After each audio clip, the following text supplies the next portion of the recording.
ரசிக்கப்பட்டேன், okay brother. Baptist எல்லாம் எடுத்துட்டேன் brother. ஆனால் குமாரனான்னு தெரியல பிரதர். சம்டைம்ஸ் வந்து ஒரே கன்ஃபியூஸ்டாக இருக்குது. குமாரன் மாதிரி நான் ஆக்ட் பண்ணல. நான் செய்கிறத பார்த்தா குமாரன் மாதிரி தெரில. நான் செய்கிறத வச்சு ஆண்டவர் எனக்கு குமாரன் அழைப்பாரான்னு எனக்கு கொஞ்சம் டவுட்டாகவே இருக்குது. ஏன்னா நான் அந்த அளவுக்கு அவரோட ஸ்டாண்டர்டை வந்து நான் என்ன பண்ணல, மீட் பண்ணல அப்படின்ற ஒரு கேள்வி எல்லாருக்கும் இருக்குது. கரெக்டாக முட்டி போட்டு ஜெபம் பண்றது உங்களுடைய மாம்சத்தை நீங்க ஒடுக்குறீங்க. தேவனுடைய காதுக்கு உங்க ஜெபம் போறதுக்காக நீங்க முட்டி போடலங்க. நல்லா புரிஞ்சுக்கணும். முட்டி போட்டு ஏன் ஜெபம் பண்றீங்க? உங்க மாம்சத்தை நீங்க ஒடுக்குறீங்க. You are bringing your flesh under your control and saying, flesh, listen to me. I'm going to spend time with my heavenly father. மாம்சமே நான் சொல்றதை கேளு. நான் என்னோட தேவனோட டைம் ஸ்பெண்ட் பண்ண போறேன். So I want you to be submitted to me. எனக்கு நீ அடங்கி இருக்கணும்னு சொல்றீங்க. உபாசம் பண்ணும்போது நீ என்ன சொல்றீங்க? மாம்சமே நான் சொல்றதை நீ கேளு. இந்த நேரத்தை நான் ஒதுக்கி நான் தேவனோட டைம் ஸ்பெண்ட் பண்ண போறேன். அதனால நான் சொல்றதை நீ கேட்கணும்.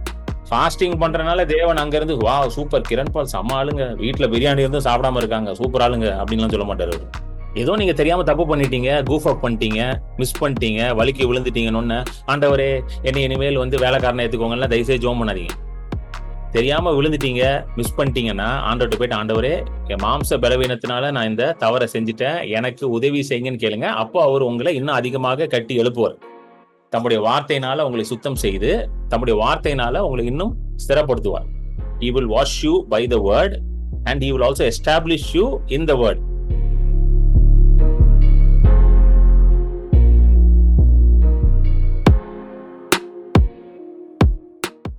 ரட்சிப்பின் ஊற்றுகள், வெல்ஸ் ஆஃப் சால்வேஷன்.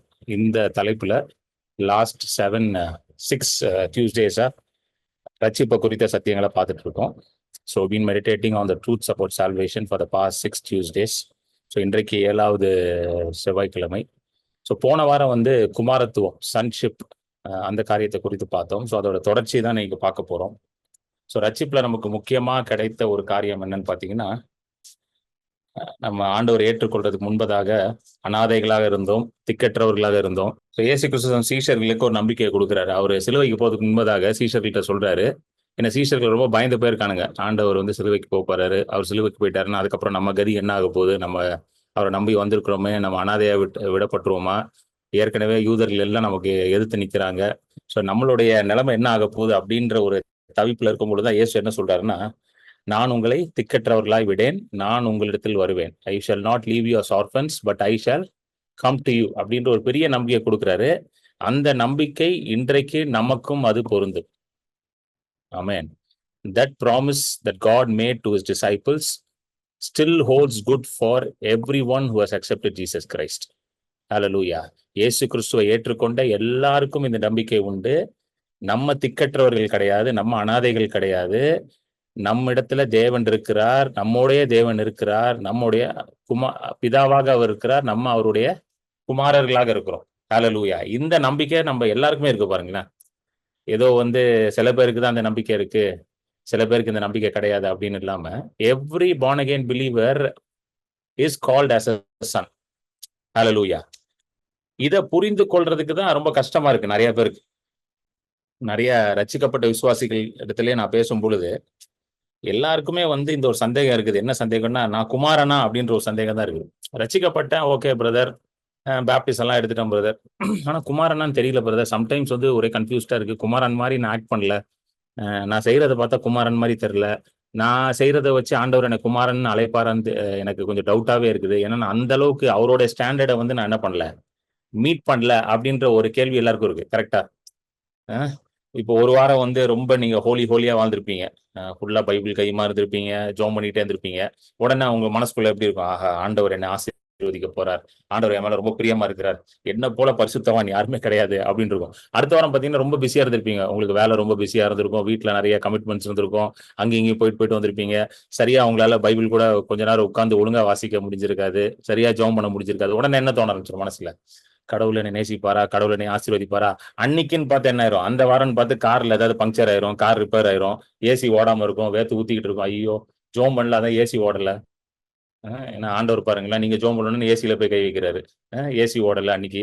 ஏன் ஏசின்னு சொல்றேன்னா, சென்னையில இருக்கவங்களுக்கு தான் தெரியும் ஏசியோட அருமை. அதனாலதான் அதனாலதான் ஏசி ஓடல. அது நீங்க கிளீன் பண்ணிருக்க மாட்டீங்க, பல வருஷமா கிளீன் பண்ணாம வச்சிருப்பீங்க, அது டஸ்ட் அடைச்சு போயிருக்கும். அதை விட்டுட்டு ஆண்டவர் தான் ஏசியை போய் என்ன பண்ணிட்டார், நோண்டி விட்டாரு அப்படின்றலாம் வரும்.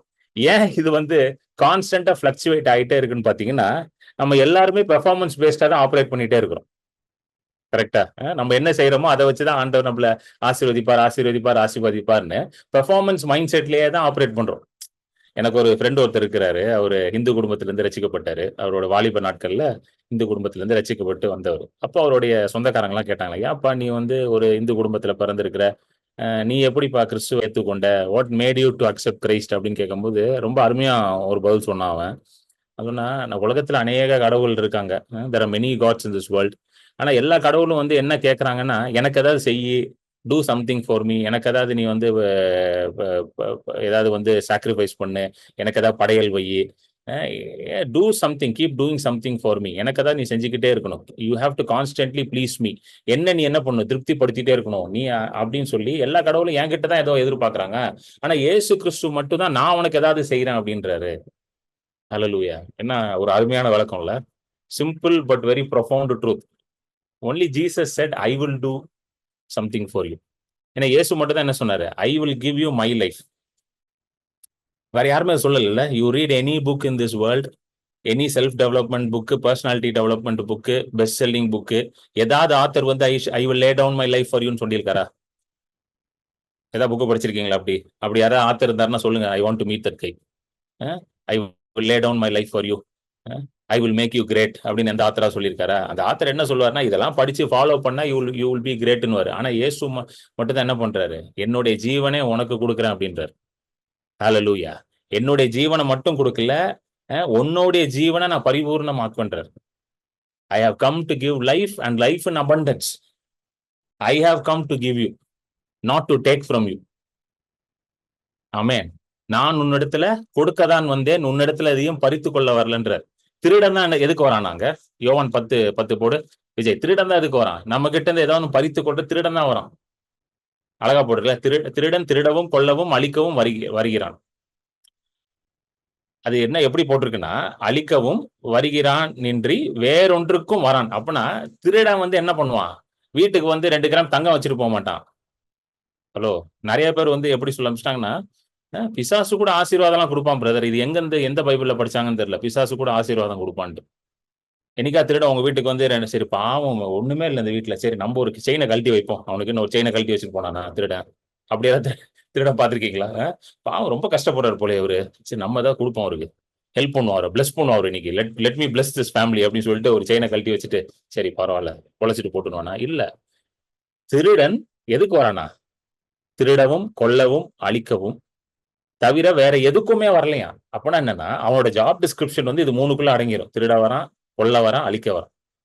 ஆனால் இயேசு எதுக்கு வராரா? அந்த வசனத்தை போடு. ஆனால் இயேசு ஜீவன் உண்டாயிருக்கும்படி அந்த ஜீவன் பரிபூர்ணமாக இருக்கணுமா. that you may have life and have it more abundantly. ஆமென். வெறும் ஜீவன் மட்டும் இல்லையா, அந்த ஜீவன் எப்படி இருக்கணுமா, பரிபூர்ணமா இருக்கணும் தான் வந்து இயேசு கிறிஸ்து வந்தாராம். சோ உங்க வாழ்க்கையில வந்து திருடு போன காரியம், தொலைந்த காரியம், அழிந்து போன காரியம், அதெல்லாம் எடுத்து பாத்தீங்கன்னா அது எதுக்குமே தேவன் காரணர் கிடையாது. You need to take this into your heart today. ஏன்னா நிறைய பேர் நினைச்சிட்டு இருக்காங்க, இது தேவன் தான் என் வாழ்க்கையில இருந்து எடுத்துட்டாரு, இந்த நபரை தேவன் வந்து பரலோகத்துக்கு எடுத்துட்டு போயிட்டாரு. என்கிட்ட ஒருத்தவங்க சொன்னாங்க, அவங்க கோவிட்ல வந்து unfortunately they had to lose one of their family members. அப்போ என்கிட்ட பேசிட்டு இருக்கும்போது சொன்னாங்க, பிரதர் ஆண்டவர் தான் பிரதர் அவர் எடுத்துட்டு போயிட்டாரு அப்படின்னாங்க. நான் சொன்னேன், how can you say such statement aunty, why does God need him there, God needs him here. அவர் இங்கே தான் தேவை, ஏன்னா he's got a wife here, he's got a child here. Amen. அவர் வந்து திருட வரல, கொல்ல வரல, அழிக்க வரல. we need to get this straight today. இது நமக்கு புரிந்தே ஆகணும். இது புரியலனா எதுவுமே புரியாது. ஜாப் டிஸ்கிரிப்ஷனை மாத்திட்டோம் நம்ம. தேவன் திருடுவாரு, தேவன் அழிப்பாரு, தேவன் கொல்லுவார்னு சொல்லிட்டோம். தேவன் வந்து இந்த வேலைகளை செய்கிற தேவன் கிடையாது. அவர் ஜீவனை கொடுக்க வந்தார், அந்த ஜீவன் பரிபூர்ணமாகும்படி. he came to give life and that life to be abundant. hallelujah. amen. So இயேசு கிறிஸ்து வந்து இந்த உலகத்திற்கு வரும் பொழுது ஒரு நல்ல பிதாவை நமக்கு காண்பிக்க வந்தார். Amen. When Jesus came to this world, he came to introduce a good father to us. So எந்த இடத்துல வருதுன்னு பாத்தீங்கன்னா, யோவான் எடுத்துக்கோங்க. யோவான் அந்த வசனத்தை போடு விஜய். யோவான் 15 சரி 14 6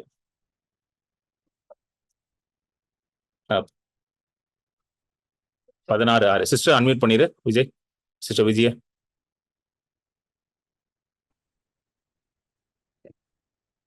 ஆனாலும் நான் இவைகளை உங்களுக்கு சொன்னதினால் உங்கள் இருதயம் துக்கத்தினால் நிறைந்திருக்கிறது.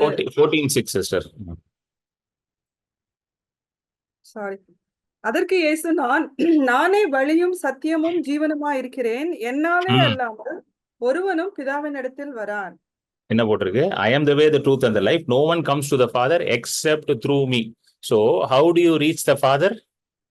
What is the way to reach the Father? இந்த பஸ் ஏறி நேரா போனீங்கன்னா ஒரு பெரிய சர்ச் இருக்கும். அந்த சர்ச்சில் போய் 100 நாள் முட்டி போட்டு 50 நாள் உபவாசம் பண்ணீங்கன்னா ஃபாதர்கிட்ட போயிருவீங்களா? ஒருவேளை 50 நாள் உபவாசம் பண்ணா ஃபாதர்கிட்ட போயிடலாமா இருக்கும்? பாசிபிலிட்டி இருக்கு. கரெக்டா இல்லையாங்க? ஸ்ட்ரெயிட்டா ஃபாதர் ஹெவன்ல போய் பார்த்துடலாம். இருக்கு. அந்த மாதிரி ஏதாவது போட்டிருக்காங்க? சொல்லுங்க. Through our works we can never go to the Father. Amen. நம்ம செய்யற கிரியையினால நம்ம பிதாவின் இடத்துல போக முடியாது. இயேசு சொல்றாரு, நான் தான் வழி. ஏன்னா இயேசு வர்றதுக்கு முன்பதாக உலகத்துல ஏராளமான மதங்கள் இருந்துச்சு. அதுல யூதர்களும் ஒரு ஒரு யூத மதத்துக்குள்ள இருந்தாங்க. அவங்க எல்லாருமே பிதாவின் இடத்துல போய் சேர்றதுக்கு பல வழிகளை அவங்க ஃபாலோ பண்ணாங்க. There are many religions in this world when Jesus came, and even the Jews were under Judaism, and everybody was following certain ways and principles and traditions to reach God. Amen. எல்லாருமே இன்னைக்கும் பாத்தீங்கன்னா நிறைய சம்பிரதாயங்கள் சடங்குகளை வச்சு என்ன பண்ணோம், எப்படியாவது தேவனை போய் தொட்டுறணும், ரீச் காட். பாபேல் கோபுரம் அந்த கதை ஞாபகம் இருக்கா? ஆதியாமத்துல வரும். என்ன சொல்றானுங்க? நம்ம ஒரு பெரிய கோபுரத்தை கட்டுவோம், அது போய் என்ன பண்ணுவோம், வானத்தை போய் தொட்டுரும். Heavens, it will reach heavens. So they were trying to reach God through their self effort. Babel கோபுரத்தை ஆண்டவர் ஏன் அழிச்சு போட்டாருன்னா, தன்னுடைய சுயத்தினால மனுஷன் தேவனை என்ன பண்ணணும், தொடணும், தேவனை ரீச் பண்ணணும்னு ட்ரை பண்ணான். அதனால ஆண்டவர் என்ன பண்ணாரு, இறங்கி அவர்களை ஸ்கேட்டர் பண்ணி விட்டார், அவங்களை கன்ஃபியூஸ் பண்ணி விட்டார். So whenever you try to reach God through your own self-effort, that means it is a futile method. It is a futile way. It will not give you fruit. Amen. எப்பொழுதெல்லாம் நீங்க தேவனை உங்க சொந்த முயற்சினால போய் தொட்டணும்னு try பண்ணாலுமே அந்த முயற்சி தோற்று போகும். அது உபவாசமா இருந்தாலும் சரி, அது நீங்க முட்டி போட்டாலும் சரி, அது நான் முட்டி போட்டா ஆண்டவர் கேட்டுருவாருன்னு நீங்க நம்பினீங்கன்னு வச்சுக்கோங்களேன், அது மாதிரி ஒரு ஒரு ஒரு டிசெப்ஷனே கிடையாது. முட்டி போட்டு ஜெபம் பண்றது உங்களுடைய மாம்சத்தை நீங்க ஒடுக்குறீங்க. தேவனுடைய காதுக்கு உங்க ஜெபம் போறதுக்காக நீங்க முட்டி போடலங்க. நல்லா புரிஞ்சுக்கணும். முட்டி போட்டு ஏன் ஜெபம் பண்றீங்க? உங்க மாம்சத்தை நீங்க ஒடுக்குறீங்க. You are bringing a flesh under your control and saying, flesh, listen to me, I'm going to spend time with my heavenly father. மாம்சமே, நான் சொல்றதை கேளு, நான் என்னோட தேவனோட டைம் ஸ்பெண்ட் பண்ண போறேன். So I want you to be submitted to me. எனக்கு நீ அடங்கி இருக்கணும்னு சொல்றீங்க. உபாசம் பண்ணும்போது நீங்க என்ன சொல்றீங்க? மாம்சமே, நான் சொல்றதை நீ கேளு, இந்த நேரத்தை நான் ஒதுக்கி நான் தேவனோட டைம் ஸ்பெண்ட் பண்ண போறேன், அதனால நான் சொல்றதை நீ கேட்கணும். புரியுதுங்களா? How many of you understand? Fasting பண்றதுனால தேவன் அங்க இருந்து வா சூப்பர் கிரண்பால் சம ஆளுங்க, வீட்டுல பிரியாணி இருந்தும் சாப்பிடாம இருக்காங்க, சூப்பர் ஆளுங்க அப்படின்லாம் சொல்ல மாட்டாரு. வைஃப் மட்டன் பிரியாணி பண்ணிருக்கா, ஆனாலும் கிரண்பால் பாருங்க, ஆண்டவர் அவங்க உட்காந்து ஏஞ்சல்ஸ் பாரு, கிரண்பாலை பாடுறா, வைஃப் மட்டன் பிரியாணி பண்ணி கிரண்பால் சாப்பிடாம இருக்கான் பாரு, எவ்வளவு சூப்பரான பையன் பாரு. என்னங்க அப்படிலாம் சொல்லல அவரு. ஃபாஸ்டிங் நான் எதுக்கு பண்றேன்? என் மாம்சத்தை நான் கட்டுப்படுத்துறேன், என்னுடைய சப்மிஷனுக்கு நான் கொண்டு வரேன். கொண்டு மாம்சமே, நான் சொல்றதை நீ கேளு. ஆவிதான் பெருசு, மாம்சம் பெருசு கிடையாது. சோ நான் சொல்றேன், I am bringing my flesh under the subjection of the Holy Spirit and saying, listen to me, I am going to spend time with God now. Hallelujah.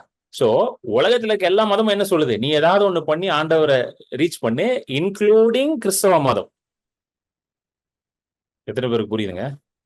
Including Christian religion also preaches the same things. அது எனக்கு நல்லா புரியுது. எனக்கு கிறிஸ்தவ மதத்துல பிறந்தனால எனக்கு இதெல்லாம் புரியுது. சில பேர்லாம் பார்க்கும்போது நான் ரொம்ப பொறாமையா இருக்கும். Especially people who come from other faith. அந்த நடுவில் ரசிக்கப்பட்டு வருவாங்க பாத்தீங்களா, அவங்களெல்லாம் பார்த்தா எனக்கு கொஞ்சம் பொறாமையா தான் இருக்கும். நிறைய பேர் அப்படி இருக்கீங்க இந்த கால்ல. உங்களெல்லாம் பார்த்தா எனக்கு பொறாமையா இருக்கு. ஏன்னா உங்களுக்கு அந்த கிறிஸ்துவ மதத்தின் பாரம் உங்க மேல இல்லை. எனக்கெல்லாம் பிறந்ததுல இருந்து கிறிஸ்துவனா பிறந்ததுனால நிறைய பாரங்கள் இருக்கு. அது என்னது? மதத்தின் பாரங்கள், ரிலிஜியஸ் பர்டன்ஸ். புரிய எனக்கு நானாவது ஓரளவுக்கு பரவாயில்ல, நிறைய பேருக்குலாம் ஏகப்பட்ட பேர்டன் இருக்கு. ஒருத்தங்கலாம் வந்து கேட்கறாங்க, பிரதர் ஒரு செயின் போடலாமா பிரதர், கர்த்தர் ஏத்துப்பாரா பிரதர் அப்படின்னு கேட்டாங்க. நான் கேட்டேன், ஏங்க செயின் ஏங்க போடக்கூடாது, ஏங்க இல்லைங்க செயின் போட்டா வந்து இதாங்க பரிசுத்தம் இல்லையாமாங்க, செயின் போட்டா ஏத்துப்பாரா கர்த்தருங்க அப்படின்னா. தாராளமா போடுங்க, பொண்ணும் வெள்ளியும் கர்த்தர் தான் உண்டாக்குனாரு, பொண்ணும் வெள்ளியும் எனக்கு சொந்தம்னு சொன்னாரு, தைரியமா செயின் போடுங்க, கர்த்தர் ஏத்துப்பாரு அப்படின்னு. பாருங்க கிறிஸ்தவ மதம் எப்படி கொண்டு வந்திருக்கு பாருங்க, ஒரு செயின் போடுறது கூட பயம் வந்துருச்சு அவங்களுக்கு.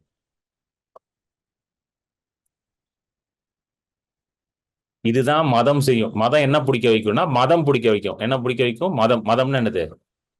It will drive you crazy, you will go mad. Amen. ஆனால் இயேசு கிறிஸ்து எதற்காக வந்தார்? பிதாவினிடத்தில் நம்மை கொண்டு சேர்க்க வந்தார். ஹalleluya. அதான் சொல்றேன், நான் தான் வழி, நீ வேற வழியெல்லாம் தேடாத. இந்த வழியில போலாமா, அந்த வழியில போலாமா, இதை பண்ணலாமா, அதை பண்ணலாமா, அதெல்லாம் தேடாத. நான் தான் வழி, நான் தான் சத்தியம், நான் தான் ஜீவன். என் கிட்ட வந்தேன்னா நான் பிதாட்ட கூட்டிட்டு போறேன் அப்படின்ட்டு. ரொம்ப சிம்பிளா கிட்டார்ல. ஆக்சுவலி ஈஸி வேலை இல்ல. அவர்கிட்ட போனா அவர் கூட்டிட்டு போறான். இப்ப நானே கார் ஏறி காரை ஓட்டிட்டு போனா கொஞ்சம் கஷ்டம் தான். இப்போ இந்த கார்ல ஏறிக்கோ தம்பி நான் கூட்டிட்டு போறேன்னா ரொம்ப ஈஸியான வேலை தானே. ஜம்முன்னு போய் உள்ள கதவை திறந்து உள்ள உட்காந்துடணும். அவர் பாட்டு ஓட்டிட்டு போப்பாரு. நம்மளே ஓட்டிட்டு போனா கொஞ்சம் பிரச்சனை தான். மார்ட்டின் லூத்தருக்கு இந்த பிரச்சனை வந்துச்சு 15th செஞ்சுரியில. அவர் ட்ரை பண்றாரு, என்னமோலாம் ட்ரை. மார்ட்டின் லூத்தர் கதை தெரிஞ்சிருக்கும் உங்களுக்கு, நானே நிறைய வாட்டி பேசியிருக்கேன். ரொம்ப என்னமோ அவர் பெரிய மங்குங்க. நம்மளோட எல்லாம் பயங்கரமான நீதிமான அவரு, சாதாரண ஆள் கிடையாது, கல்யாணம் கூட பண்ணல, பயங்கரமான நீதிமான அவரு. அவர் பயங்கரமா ட்ரை பண்றாரு, முட்டி போட்டையெல்லாம் நடப்பாராம், முட்டியிலே நிப்பாராம், உபவாசத்திலே இருப்பாராம், ஆண்டவர் திருப்திப்படுத்தணும் திருப்திப்படுத்தணும் திருப்தி. என்னதான் ட்ரை பண்ணாலும் மனசுக்குள்ள என்ன சொல்லிக்கிட்டே இருக்குதான், நீ பண்றது பத்தாதியா, ஆண்டவர் திருப்தியா இல்லையான்னு மனசு என்ன பண்ணிட்டு இருக்கான், அவரை கண்டம் பண்ணிக்கிட்டே இருக்கான். அந்த மார்ட்டின் லூத்தருக்கு வந்து இந்த வெளிப்பாடு வந்துச்சு. நான் செய்யறதுனால ஆண்டவர் திருப்தி ஆகல, நான் செய்யறதுனால ஆண்டவர் வந்து என்னை விரும்பல, அவர் என்னுடைய பிதாவா இருக்கிறாரு, விசுவாசத்தினாலே நீதிமான் பிழைப்பான், ரோமர் 1:17. அதை படிச்ச பிறகுதான் அவர் கண்ணு திறக்குது. நான் ஏதோ இதை பண்ண அதை பண்ணலாம் ஆண்டவர் என்னை விரும்பல, அவர் என்னுடைய விசுவாசத்தை பார்க்கிறார், அதை பார்த்து அவர் என்னை ஏற்றுக்கொள்கிறார் அப்படின்ற வெளிப்பாடு வருது. ஹalleluya. ஆமென். சோ லூக்கா 15க்கு வந்துருவோம். நம்ம இன்னும் அதை முடிக்கவே இல்லை. லாஸ்ட் 3 டியூஸ்டேஸாவே இதுலயே தான் நம்ம சுத்திட்டு இருக்கோம், ஹோவர் பண்ணிட்டே இருக்கிறோம். But we have to complete that. ஏன்னா லூக் 15 வந்து ரொம்ப முக்கியமான ஒரு பேரபிள். தேவனுடைய இருதயத்தை நீங்க இதுல பார்க்கலாம். ஆமென். சோ லூக்கா 15 நம்ம வந்து அந்த முழு கதையும் படிச்சிருவோம். லூக்கா 15 11ல இருந்து 32. சிஸ்டர் விஜய் அதை ஃபுல்லா படிச்சிருவோம் ஒரு வாட்டி. Luke 15 11 to 32. பின்னும் அவர் சொன்னது, ஒரு மனுஷனுக்கு 2 குமாரர் இருந்தார்கள். அவர்களில் இளையவன் தகப்பனை நோக்கி, தகப்பனே, ஆஸ்தியில் எனக்கு வரும் பங்கை எனக்கு தர வேண்டும் என்றான். அந்தபடி அவன் அவர்களுக்கு தன் ஆஸ்தியை பங்கிட்டு கொடுத்தான். சில நாளைக்கு பின்பு இளைய மகன் எல்லாவற்றையும் சேர்த்து கொண்டு தூர தேசத்துக்கு புறப்பட்டு போய் அங்கே துன்மார்க்கமாய் ஜீவனம் பண்ணி தன் ஆஸ்தியை அழித்து போட்டான். எல்லாவற்றையும் அவன் செலவழித்த பின்பு அந்த தேசத்திலே கொடிய பஞ்சம் உண்டாயிற்று. அப்பொழுது அவன் குறைவுபடத் தொடங்கி அந்த தேசத்து குடிகளில் ஒருவனிடத்தில் போய் ஒட்டி கொண்டான்.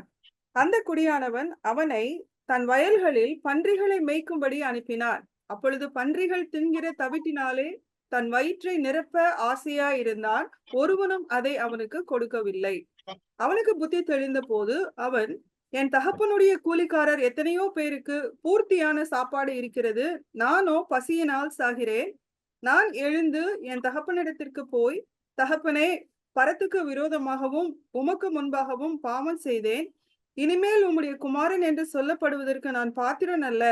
உம்முடைய கூலிக்காரரில் ஒருவனாக என்னை வைத்துக் கொள்ளும் என்பேன் என்று சொல்லி எழுந்து புறப்பட்டு தன் தகப்பனிடத்தில் வந்தான். அவன் தூரத்தில் வரும்போதே அவனுடைய தகப்பன் அவனை கண்டு மனதுருகி ஓடி அவன் கழுத்தை கட்டிக்கொண்டு அவனை முத்தம் செய்தான். குமாரன் தகப்பனை நோக்கி, தகப்பனே, பரத்துக்கு விரோதமாகவும் உமக்கு முன்பாகவும் பாவம் செய்தேன். இனிமேல் உம்முடைய குமாரன் என்று சொல்லப்படுவதற்கு நான் பாத்திரன் அல்ல என்று சொன்னான். அப்பொழுது தகப்பன் தன் ஊழியக்காரரை நோக்கி, நீங்கள் உயர்ந்த வஸ்திரத்தை கொண்டு வந்து இவனுக்கு உடுத்தி இவன் கைக்கு மோதிரத்தையும் கால்களுக்கு பாதரட்சைகளையும் போடுங்கள். கொழுத்த கன்றை கொண்டு வந்து அடியுங்கள். நாம் புசித்து சந்தோஷமாய் இருப்போம். என் குமாரனாகிய இவன் மரித்தான், திரும்பவும் உயிர்த்தான், காணாமற் போனான், திரும்பவும் காணப்பட்டான் என்றான். அப்படியே அவர்கள் சந்தோஷப்பட தொடங்கினார்கள். சிஸ்டர் நீங்க 32 வரைக்கும் படிங்க. ஓகே. அவனுடைய மூத்த குமாரன் வயலில் இருந்தான். அவன் திரும்பி வீட்டுக்கு சமீபமாய் வருகிற போது கீத வாத்தியத்தையும் நடன களிப்பையும் கேட்டு ஊழியக்காரரில் ஒருவனை அழைத்து இதென்ன என்று விசாரித்தான். அதற்கு அவன், உம்முடைய சகோதரன் வந்தார். அவர் மறுபடியும் சுகத்துடனே உம்முடைய தகப்பனிடத்தில் வந்து சேர்ந்து படையினாலே அவருக்கு கொழுத்த கன்றை அடிப்பித்தார் என்றான். அப்பொழுது அவன் கோபம் அடைந்து உள்ளே போக மனதில்லாதிருந்தான். தகப்பனோ வெளியே வந்து அவனை வருந்தி அழைத்தான். அவன் தகப்பனுக்கு பிரதியுத்தரமாக, இதோ இத்தனை வருஷ காலமாய் நான் உமக்கு ஊழியம் செய்து ஒரு காலம் உம்முடைய கற்பனையை மீறாதிருந்தும் என் சிநேகிதரோடே நான் சந்தோஷமாய் இருக்கும்படி நீர் ஒரு காலம் எனக்கு ஒரு ஆட்டுக்குட்டியையாவது கொடுக்கவில்லை. வேசிகளிடத்தில் உம்முடைய அவஸ்தியை அழித்து போட்ட உம்முடைய குமாரனாகிய இவன் வந்தவுடனே கொழுத்த கன்றை இவனுக்காக அடிப்பித்தீரே என்றான். அதற்கு தகப்பன், மகனே, நீ எப்போதும் என்னோடு இருக்கிறாய். எனக்குள்ளதெல்லாம் உன்னுடையதா இருக்கிறது. உன் சகோதரனாகிய இவனோ மரித்தான், திரும்பவும் உயிர்த்தான், காணாமற் போனான், திரும்பவும் காணப்பட்டான். ஆனபடியினாலே நாம் சந்தோஷப்பட்டு மகிழ்ச்சியா இருக்க வேண்டுமே என்று சொன்னான் என்றார். ஆமென். Price God. ஸோ இந்த கதை எல்லாருக்குமே தெரிஞ்சிருக்கும். But still why I wanted to read was, இந்த கதையை படிக்கும் பொழுது எப்பொழுதுமே எனக்கு எப்படி சொல்லி கொடுத்தாங்கன்னா, நான் சின்ன வயசுல வாலிப நாட்கள்ல இருக்கும்போதெல்லாம், சண்டே ஸ்கூல்ல யூத்ல எல்லாம் இருக்கும்போதுன்னா, இந்த கெட்ட குமாரன் மாதிரி நீ இருக்கக்கூடாது அப்படின்னு தான் சொல்லி கொடுப்பாங்க. கரெக்டா? You should not be like this prodigal Sun. Prodigal Sun மாதிரி இருக்கிறியா, will you surrender your life to Christ today அப்படின்னு ஒவ்வொரு யூத் மீட்டிங்ல என்ன பண்ணுவாங்க, சொல்லுவாங்க. நானும் எல்லா யூத் மீட்டிங்லையும் போய் கையை தூக்கிட்டு, ஆண்டவரே நான் தான் ப்ராடிகல் சன், ஆண்டவரே நியூமரஸ் டைம்ஸ், அது கணக்கே இல்லாம கை தூக்கியிருக்கேன் பாருங்களேன். நியூமரஸ் டைம்ஸ் ஒவ்வொரு யூத் மீட்டிங்லயும் நான் தான் ப்ராடிகல் சன், கை தூக்கி ஆண்டவரே நான் தான் ப்ராடிகல் சன், நான் தான் ப்ராடிகல் சன், நான் தான் ப்ராடிகல் சன், நான் தான் கெட்ட குமாரன் ஆண்டவரே சொல்லி கையை கொடுத்து கையை தூக்கி தூக்கி தூக்கி நீங்களும் பண்ணியிருப்பீங்க. பட் நீங்க வெளியெல்லாம் காட்டிக்கோ, கையெல்லாம் தூக்க வேண்டாம் இப்போ சொல்லி நீங்களும் போய் என்ன பண்ணிருப்பீங்க, சரண்டர் பண்ணிருப்பீங்க. அதனாலதான் இந்த இந்த பேரபிளுக்கு எப்படி பேர் வச்சுட்டாங்கன்னா, parable of the prodigal son வச்சுட்டாங்க. ஆனா கர்த்தர் எப்படிப்பட்டவர், கர்த்தர் எவ்வளவு நல்லவன் தெரிஞ்ச பிறகு இதை படிக்கும் பொழுது எனக்கு ப்ராடிகல் சன் கண்ணுக்கு தெரிய மாட்டேங்கிறாரு, அந்த தகப்பன் தான் எனக்கு அதிகமா கண்ணுக்கு தெரியுறாரு. Amen. After getting a revelation of the goodness of God, after knowing how good my God is, whenever I read this passage, I'm not able to see the prodigal son here. I'm able to see only the good father here. அதுதான் ஆண்டவர் அறிஞ்சு கொள்றதுக்கும் ஆண்டவர் அறியாததுக்கும் என்ன வித்தியாசமே. ஆண்டவர் நல்லவர்னு நீங்க அறிந்து கொண்டீங்கன்னா, Bible படிக்கும் போது ஆண்டவர் எவ்வளவு நல்லவர்னு இன்னும் அதிகமா அறிந்து கொள்வீங்க. எத்தனை பேருக்கு புரியுது நான் சொல்றது? பிசாசோட தந்திரமே என்னன்னா, ஆண்டவர் நல்லவர் என்பதை நீங்க அந்த வெளிப்பாட்டை நீங்க பெற்றுக்கொள்ளக்கூடாது. And he was deceived by the craftiness of the serpent அப்படின்னு போட்டிருக்கு. ஏவாள் அந்த சர்ப்பத்தினால வஞ்சிக்கப்பட்டால் தான் போட்டிருக்கு. She was deceived. What was the deception that she faced? ஏவாள் சந்தித்த என்ன அந்த வஞ்சனை என்னன்னா, கர்த்தர் உன்னை நிஜமா நேசிக்கிறாரா அப்படின்ற அந்த வஞ்சனைக்குள்ள பிசாசு அவளை நடத்திட்டான். Does God really love you like he said? அவர் சொன்ன மாதிரி உன்னை நிஜமா நேசிக்கிறாரா? அப்படி நிஜமா நேசிச்சா எல்லாத்தையும் சாப்பிட சொல்லியிருப்பார், ஏன் இதை சாப்பிட சொல்லல அப்படின்னு ஆண்டவருடைய நன்மையை கேள்வி கேட்க ஏவாளுக்கு என்ன பண்ணிட்டான், அவன் ஒரு தூண்டுதலை கொண்டு வச்சுட்டான். He made her to question the absolute goodness of God. ஏன் absolute goodness அப்படின்னு சொல்றேன்னா, because he is good all the time. It does not change. Absolute truths don't change. Amen. அதை கேள்வி கேட்கறதுக்கு என்ன பண்ணிட்டான், அவளை தூண்டி விட்டுட்டான். அதனாலதான் ஏவாள் வஞ்சித்து போட்டான்னு போட்டிருக்கு. பவுல் எழுதுறாரு 2 கொரிந்தியர்ல, she was deceived அப்படின்னு எழுதியிருக்கு. வஞ்சித்து போட்டா, ஏமாத்திட்டான், சிம்பிளா பண்ண ஏமாத்தி தான் விட்டான். அவனு பழத்தை பறிச்சுலாம் கொடுக்கல பாருங்களேன், ஏமாத்திட்டான். ஏமாந்து போய் அந்த மாதிரி பறிச்சு சாப்பிட்டுருச்சு. சோ இன்றைக்கும் பிசாசு என்ன பண்ணிட்டு இருக்கானா, வஞ்சிக்கிற வேலையில தான் சுத்திக்கிட்டு இருக்கான். அவனுக்கு பவரே கிடையாது. First of all you need to understand this very clearly. The devil has no authority, no power. மத்தேயு கடைசி அதிகாரம் மத்தேயு 28ல இயேசு கிறிஸ்து பரமேறதுக்கு முன்னாடி சீஷர்களுக்கு சொல்றாரு, சகல அதிகாரமும் வானத்திலும் பூமியிலும் எனக்கு கொடுக்கப்பட்டிருக்கின்றார். All authority on heaven and on earth has been given to மீன்றார். சோ அவனுக்கு எந்த அதிகாரமும் கிடையாதுங்க. அவனால அவங்க மேல கையே வைக்க முடியாது. ஆனால் ஏன் பிரதர் சில கெட்ட காரியங்கள்லாம் நடந்துருதா, நிறைய நேரம் டிசெப்ஷன்னால சில காரியங்களை நம்ம என்ன பண்றோம், நம்மளே ஏற்றுக்கொள்றோம். ஃபார் எக்ஸாம்பிள் சிக்னஸ்லேயே பார்த்தீங்கன்னா ஹீலிங்லேயே வந்து நிறைய டிசப்ஷன் ஆப்ரேட் ஆகிட்டு இருக்கு சர்ச்சுக்குள்ள. சர்ச் இஸ் பிலீவிங் த சர்ச்னா நான் உங்க சர்ச்சுகளை பத்தி சொல்லல, சர்ச் அட் லார்ஜ் பேசிட்டு இருக்கேன். இந்த குளோபல் சர்ச் நிறைய இடத்துல என்ன விசுவாசிக்கிறாங்க, it is okay to be sick அப்படின்னு விசுவாசிக்கிறாங்க. Did Jesus say it is okay to be sick? பரவாயில்லப்பா சில நேரம் நீ வந்து உடம்பு சரியில்லாம இருக்கலாம்ப்பா, பரவாயில்லப்பா சில நேரம் கேன்சர் வரும்பா, பரவாயில்லப்பா சில நேரம் உனக்கு டிபி வரும்பா அப்படின்னு ஏசு எங்கேயா சொன்னாரா? சொல்லல. ஆனா சர்ச் அட் லார்ஜ் எப்படி பிலீவ் பண்ணிட்டு இருக்கு? It is okay. மனுஷனா வியாதிலாம் வரும் பிரதர், 50 வயசுல இது வரும், 60 வயசுல அது வரும், 70 வயசுல இது வரும் அப்படின்னு அவனை என்ன பண்ணிட்டான், சர்ச்சுக்குள்ளே வந்து இந்த டிசப்ஷன் போயிடுச்சு. அதனாலதான் என்ன ஆகுது, even you see Christians getting infected, even you see Christians falling sick. அதனாலதான் அவங்க வியாதியில விடுறாங்க. அதை வச்சுட்டு நிறைய பேர் என்ன சொல்லிட்டாங்க, கர்த்தர் வந்து வியாதி என்ன பண்றாரு, உள்ள விட்டுட்டாரு, கர்த்தர் வியாதியின் மூலமா ஏதோ சொல்லி தராரு. இது என்னது, டிசப்ஷன் தான். சோ நீங்க வந்து இதை பிலீவ் பண்ணீங்கன்னு வச்சுக்கோங்களேன், எனக்கு 50 வயசு ஆயிடுச்சு இது வரும், 40 வயசு ஆயிடுச்சு இது வரும், 60 வயசு ஆயிடுச்சு இது வரும்னா வரும்னா அது வந்துடும். எத்தனை பேருக்கு புரியுது? வரும் வரும் வரும் வரும்னு சொன்னீங்கன்னா என்ன வந்துடும்? வந்துடும். விசுவாசித்தேன் ஆகையால் நான் பேசினேன் அப்படின்னு போல் சொல்றாருல. நிறைய பேர் இதை விசுவாசி இதை பேசிக்கிட்டு இருக்காங்க. நான் நிறைய பேர் பேசுறதெல்லாம் கேட்டிருக்கேன். கிறிஸ்தவர்கள்லாம் நல்ல கிறிஸ்தவர்களுங்க, நல்ல ரொம்ப ஒழுக்கமான கிறிஸ்தவர்கள். ஆனா பாத்தீங்கன்னா வியாதியை பத்தி ஒரு பெரிய நம்பிக்கை, வியாதி மேல ஒரு பெரிய நம்பிக்கை. என்ன நம்பிக்கைன்னா கண்டிப்பா வரும் அப்படின்னு பேசுவாங்க. அதாவது வியாதி மேல ஒரு நம்பிக்கை. என்ன நம்பிக்கை? கண்டிப்பா வரும் பிரதர், அதெல்லாம் ஒண்ணும் பண்ண முடியாது பிரதர், என்னதான் கிறிஸ்தவனா இருந்தாலும் சரி பிரதர், வியாதினா வரதான் செய்யும் பிரதர், ஹார்ட் அட்டாக் வரும், பேரலைட்டிக் அட்டாக் வரும், அது வரும் இது வரும் அப்படின்னு அவங்களே வாய் திறந்து சொல்லிக்கிட்டே இருப்பாங்க டெய்லி. இந்த மாதிரி எத்தனையோ பேரை நான் பார்த்திருக்கேன். அந்த மாதிரி சில நேரம் அந்த மாதிரி ஏதோ குரூப்ல மாட்டிக்கிட்டு ஐ ஃபீல் வெரி அன்கம்ஃபர்டபுள். ஐயோ எப்படா தப்பிக்கலாம் அப்படின்னு யோசிப்பேன். சில சொந்தக்காரங்களாம் அப்படி இருக்காங்களா, அவங்க வீட்டுக்குலாம் போயிருவேன்னா ஒன்றும் பண்ண அவங்களுக்கு திட்டவும் முடியாது, சொந்தக்காரன் ஆயிட்டான் எதுவும் சொல்லவும் முடியாது, அப்படியே கேட்டுட்டு ஓடியே வந்துருவேன். ஏன்னா ஒரு டிசெப்ஷனுக்குள்ள முழு சபையும் போய் மாட்டிக்கொண்டு இருக்கிறது. ஆமென். சோ இந்த கெட்ட குமாரன் கதையிலே பாத்தீங்கன்னா பிசாசு வந்து டிசீவ் பண்ணி என்ன பண்ணிட்டானா, கெட்ட குமாரன் கெட்ட குமாரன் கெட்ட குமாரன் கெட்ட குமாரன் கெட்ட குமாரன் சொல்லி மூத்த குமாரன் நல்ல குமாரன் சொல்லிட்டாங்க நிறைய பேர். கவனிச்சிருக்கீங்களா? மூத்த குமாரன் நல்ல குமாரன் சொல்லியிருக்காங்க. கதையை ஒழுங்கா படிச்சா தெரியும், மூத்த குமாரன் இஸ் ஈக்குவலி கெட்ட குமாரன். எத்தனை பேருக்கு புரியுது? The elder son is equally notorious. ரொம்ப அழகா சொல்லணும்னா ஈக்குவலி நோட்டோரியஸ் சொல்லலாம்.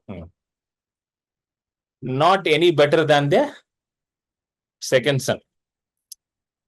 இந்த ஊம குசும்புன்னு கேள்விப்பட்டிருக்கீங்களா? நம்ம ஊர்ல சொல்லுவாங்களே ஊம குசும்பு, அந்த மாதிரி ஒரு உள்ளுக்குள்ளே இருந்துட்டு ஆனா எல்லாத்தையும் மனசுக்குள்ளேயே வச்சுட்டு உட்காந்துருக்கான் வீட்டுக்குள்ளேயே. கெட்ட குமாரன் அது ரெண்டாவது குமாரன் பரவாயில்ல, அட்லீஸ்ட் டைரக்டா வந்து அப்பா சொத்தை கொடுப்பா அப்படின்னு வாங்கிட்டு போயிட்டான். அவன் இவர் உள்ளுக்குள்ளேயே உட்காந்துருக்காரு, எப்ப கொடுப்பாரு நமக்கு, அவனுக்கு கொடுத்தாரு நம்ம கொடுக்க மாட்டாரு அப்படின்னு உள்ளுக்குள்ளே வச்சிருக்கான். So quickly we'll go through this. நான் இன்னைக்கு இதை எப்படியாவது முடிச்சாகணும். சோ முதலாவது வந்து நம்ம எந்த வசனத்தை படிப்போம்னா verse 12 படிங்க சிஸ்டர். அவர்களில் இளையவன் தகப்பனை நோக்கி, தகப்பனே, ஆஸ்தியில் எனக்கு வரும் பங்கை எனக்கு தர வேண்டும் என்றான். அந்தபடி Okay. அவன் அவர்களுக்கு போதும். தன் ஆஸ்தி பங்கிட்டு கொடுத்தான். கொடுத்தார். ஓகே. இளைய மகன் தகப்பன் உயிரோடு இருக்கும் பொழுதே ஆஸ்தியில பங்கு கேட்கிறான், which is completely against the law of God. மோசேயின் உடன்படிக்கையில இதுக்கு ஒரு பிரமாணமே இருக்குது. அந்த வசனத்தை போடுங்க. டியூட்ரானமி உபாகமம் 21:18 இருந்து 21 வசனம். Deuteronomy 21:18 to 21. படிங்க சிஸ்டர். தன் தகப்பன் சொல்லையும் தன் தாயின் சொல்லையும் கேளாமலும் அவர்களால் தண்டிக்கப்பட்டும் அவர்களுக்கு கீழ்ப்படியாமலும் போகிற அடங்காத துஷ்ட பிள்ளை ஒருவனுக்கு இருந்தால் அடுத்தது அவன் தகப்பனும் அவன் தாயும் அவனை பிடித்து அவன் இருக்கும் பட்டணத்தின் மூப்பரிடத்துக்கும் அவ்விடத்து வாசலுக்கும் அவனை கொண்டு போய், எங்கள் மகனாகிய இவன் அடங்காத துஷ்டனாய் இருக்கிறான், எங்கள் சொல்லை கேளான், பெருந்தீனிக்காரனும் குடியனுமாய் இருக்கிறான் என்று பட்டணத்தின் மூப்பரோடே சொல்லுவார்களாக. அப்பொழுது அவன் சாகும்படி அந்த பட்டணத்து மனிதர் எல்லாரும் அவன் மேல் கல்லெறிய கடவர்கள். இப்படியே தீமையை உன் நடுவிலிருந்து விலக்கி போட வேண்டும். இஸ்ரவேலர் எல்லாரும் அதை கேட்டு பயப்படுவார்கள். Everybody thank Jesus that this law is not in force today. எல்லாரும் தேவனுக்கு நன்றி சொல்லுங்க, இந்த கட்டளை இன்றைக்கு நிலுவையில இல்ல. ஏன் தெரியுமா? இந்த கட்டளை மட்டும் இருந்துச்சுன்னா என்னையெல்லாம் எப்பயோ கல்லடிச்சு கொண்டு இருப்பாங்க. நாங்க என்னையெல்லாம் 20 வயசுல கொண்டு போய் எங்க அப்பா ஏன்னா 20 வயசுல என்னெல்லாம் பார்த்துருந்தீங்கன்னா ஓடி இருப்பீங்க நீங்களாம்.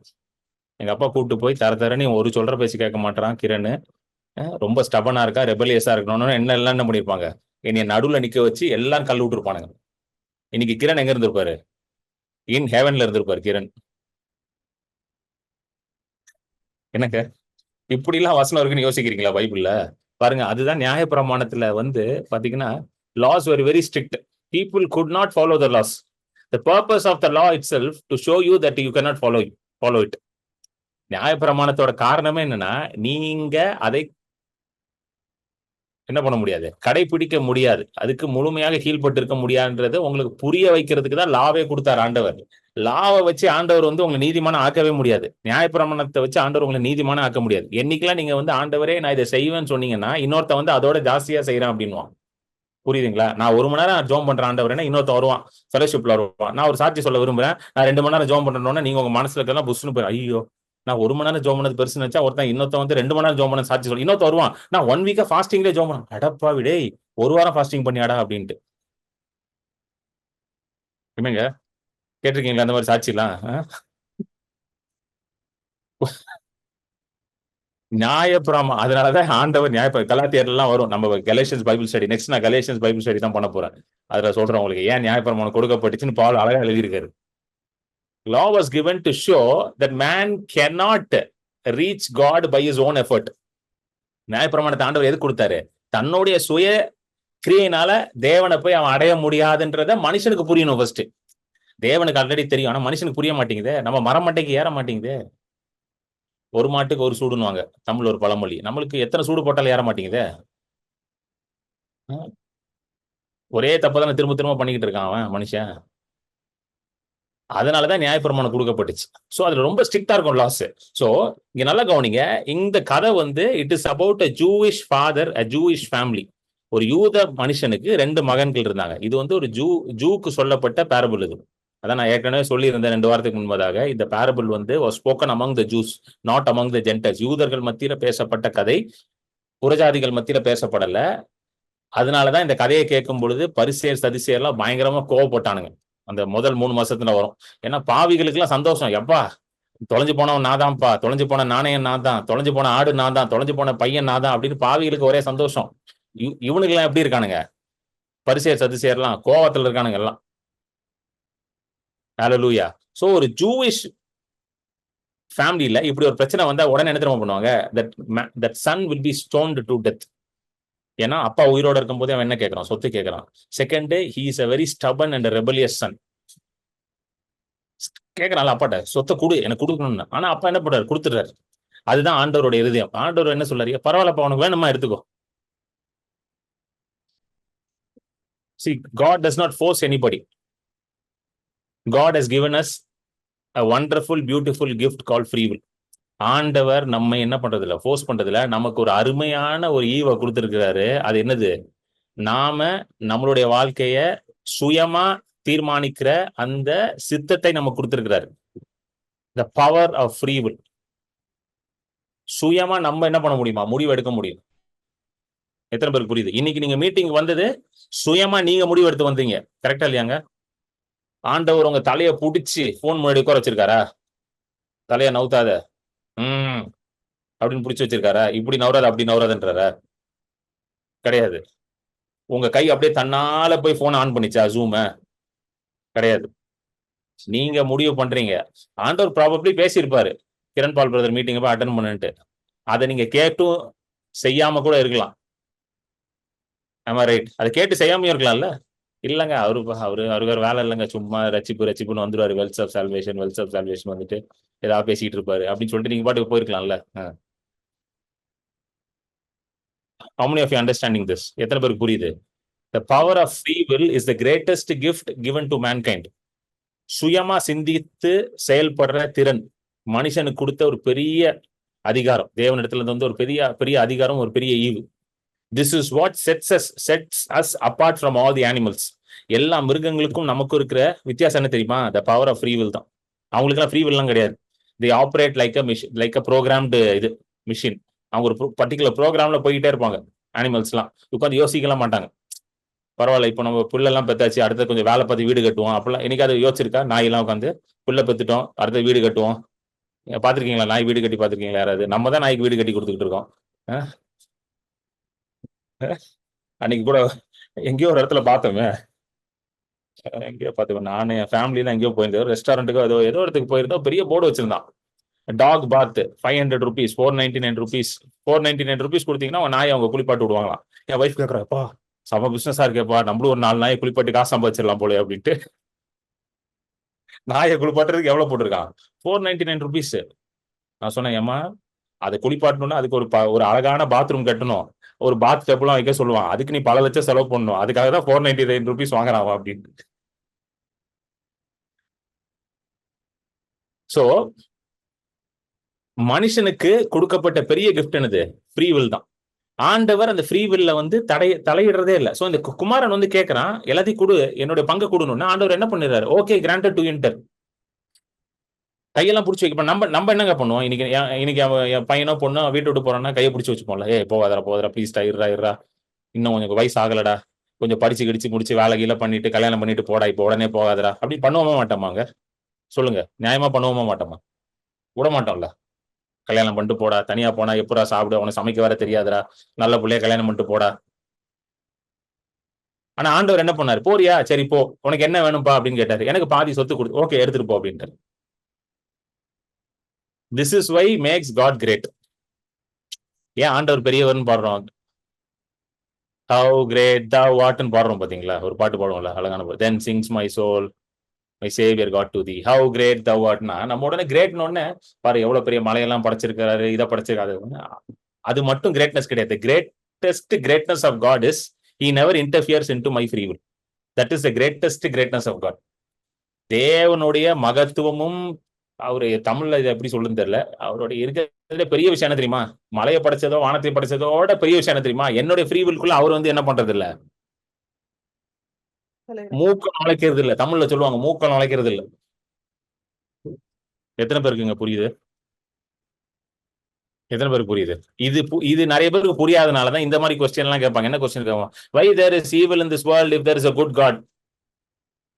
கேட்டிருக்கீங்களா இந்த மாதிரி கேள்விலாம்? why there is evil in this world if there is a good God அப்படின்னு கேட்பாங்க. ஏன்னா since he is so good, he is not interfering in our lives. Hallelujah.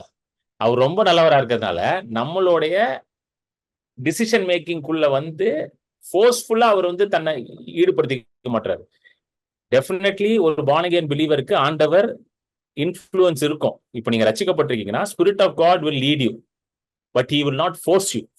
Force பண்றதுக்கும் லீட் பண்றதுக்கும் வித்தியாசம் இருக்கு தெரியுமா? லீட்னா என்ன தெரியுமா? he will go in front, you have to follow. Force என்னது? அவர் பின்னாடி இருந்து தரன்னு தள்ளுவார் அவங்கள. இந்த எல்கேஜிக்கு ஸ்கூல்ல கூட்டிட்டு போய் விடுவாங்க, பாத்துருக்கீங்களா? எல்கேஜிக்கு புள்ள போகும்போது I am leading my child to எல்கேஜினா சைல்டு எல்கேஜிக்கே வராது, வீட்டுல இருக்கும். என்னங்க புரியுதா இல்லைங்க? என் பிள்ளைய வந்து நான் எல்கேஜிக்கு லீட் பண்றேன்னா புள்ள எல்கேஜியே போகாது, வீட்லயே படுத்து தூங்கிட்டு இருக்கோம். நம்ம என்ன பண்ணுவோம்? ஃபோர்ஸ் பண்ணி தரன்னு இழுத்துட்டு போய் உள்ள உட்கார வச்சு அதை ஊவான்னு கத்திக்கிட்டு இருக்கோம். கதவெல்லாம் பூட்டிடுவாங்க, அம்மா அங்கிருந்து வெளியே எட்டி பார்த்துக்கிட்டே இருப்பாங்க. அந்த மாதிரி ஆண்டவர் நம்மள என்ன பண்றது இல்ல, ஃபோர்ஸ் பண்றதே இல்ல. ஹல்லேலூயா சொல்லுங்க. ஆண்டவர் ஃபோர்ஸ் பண்றது இல்ல.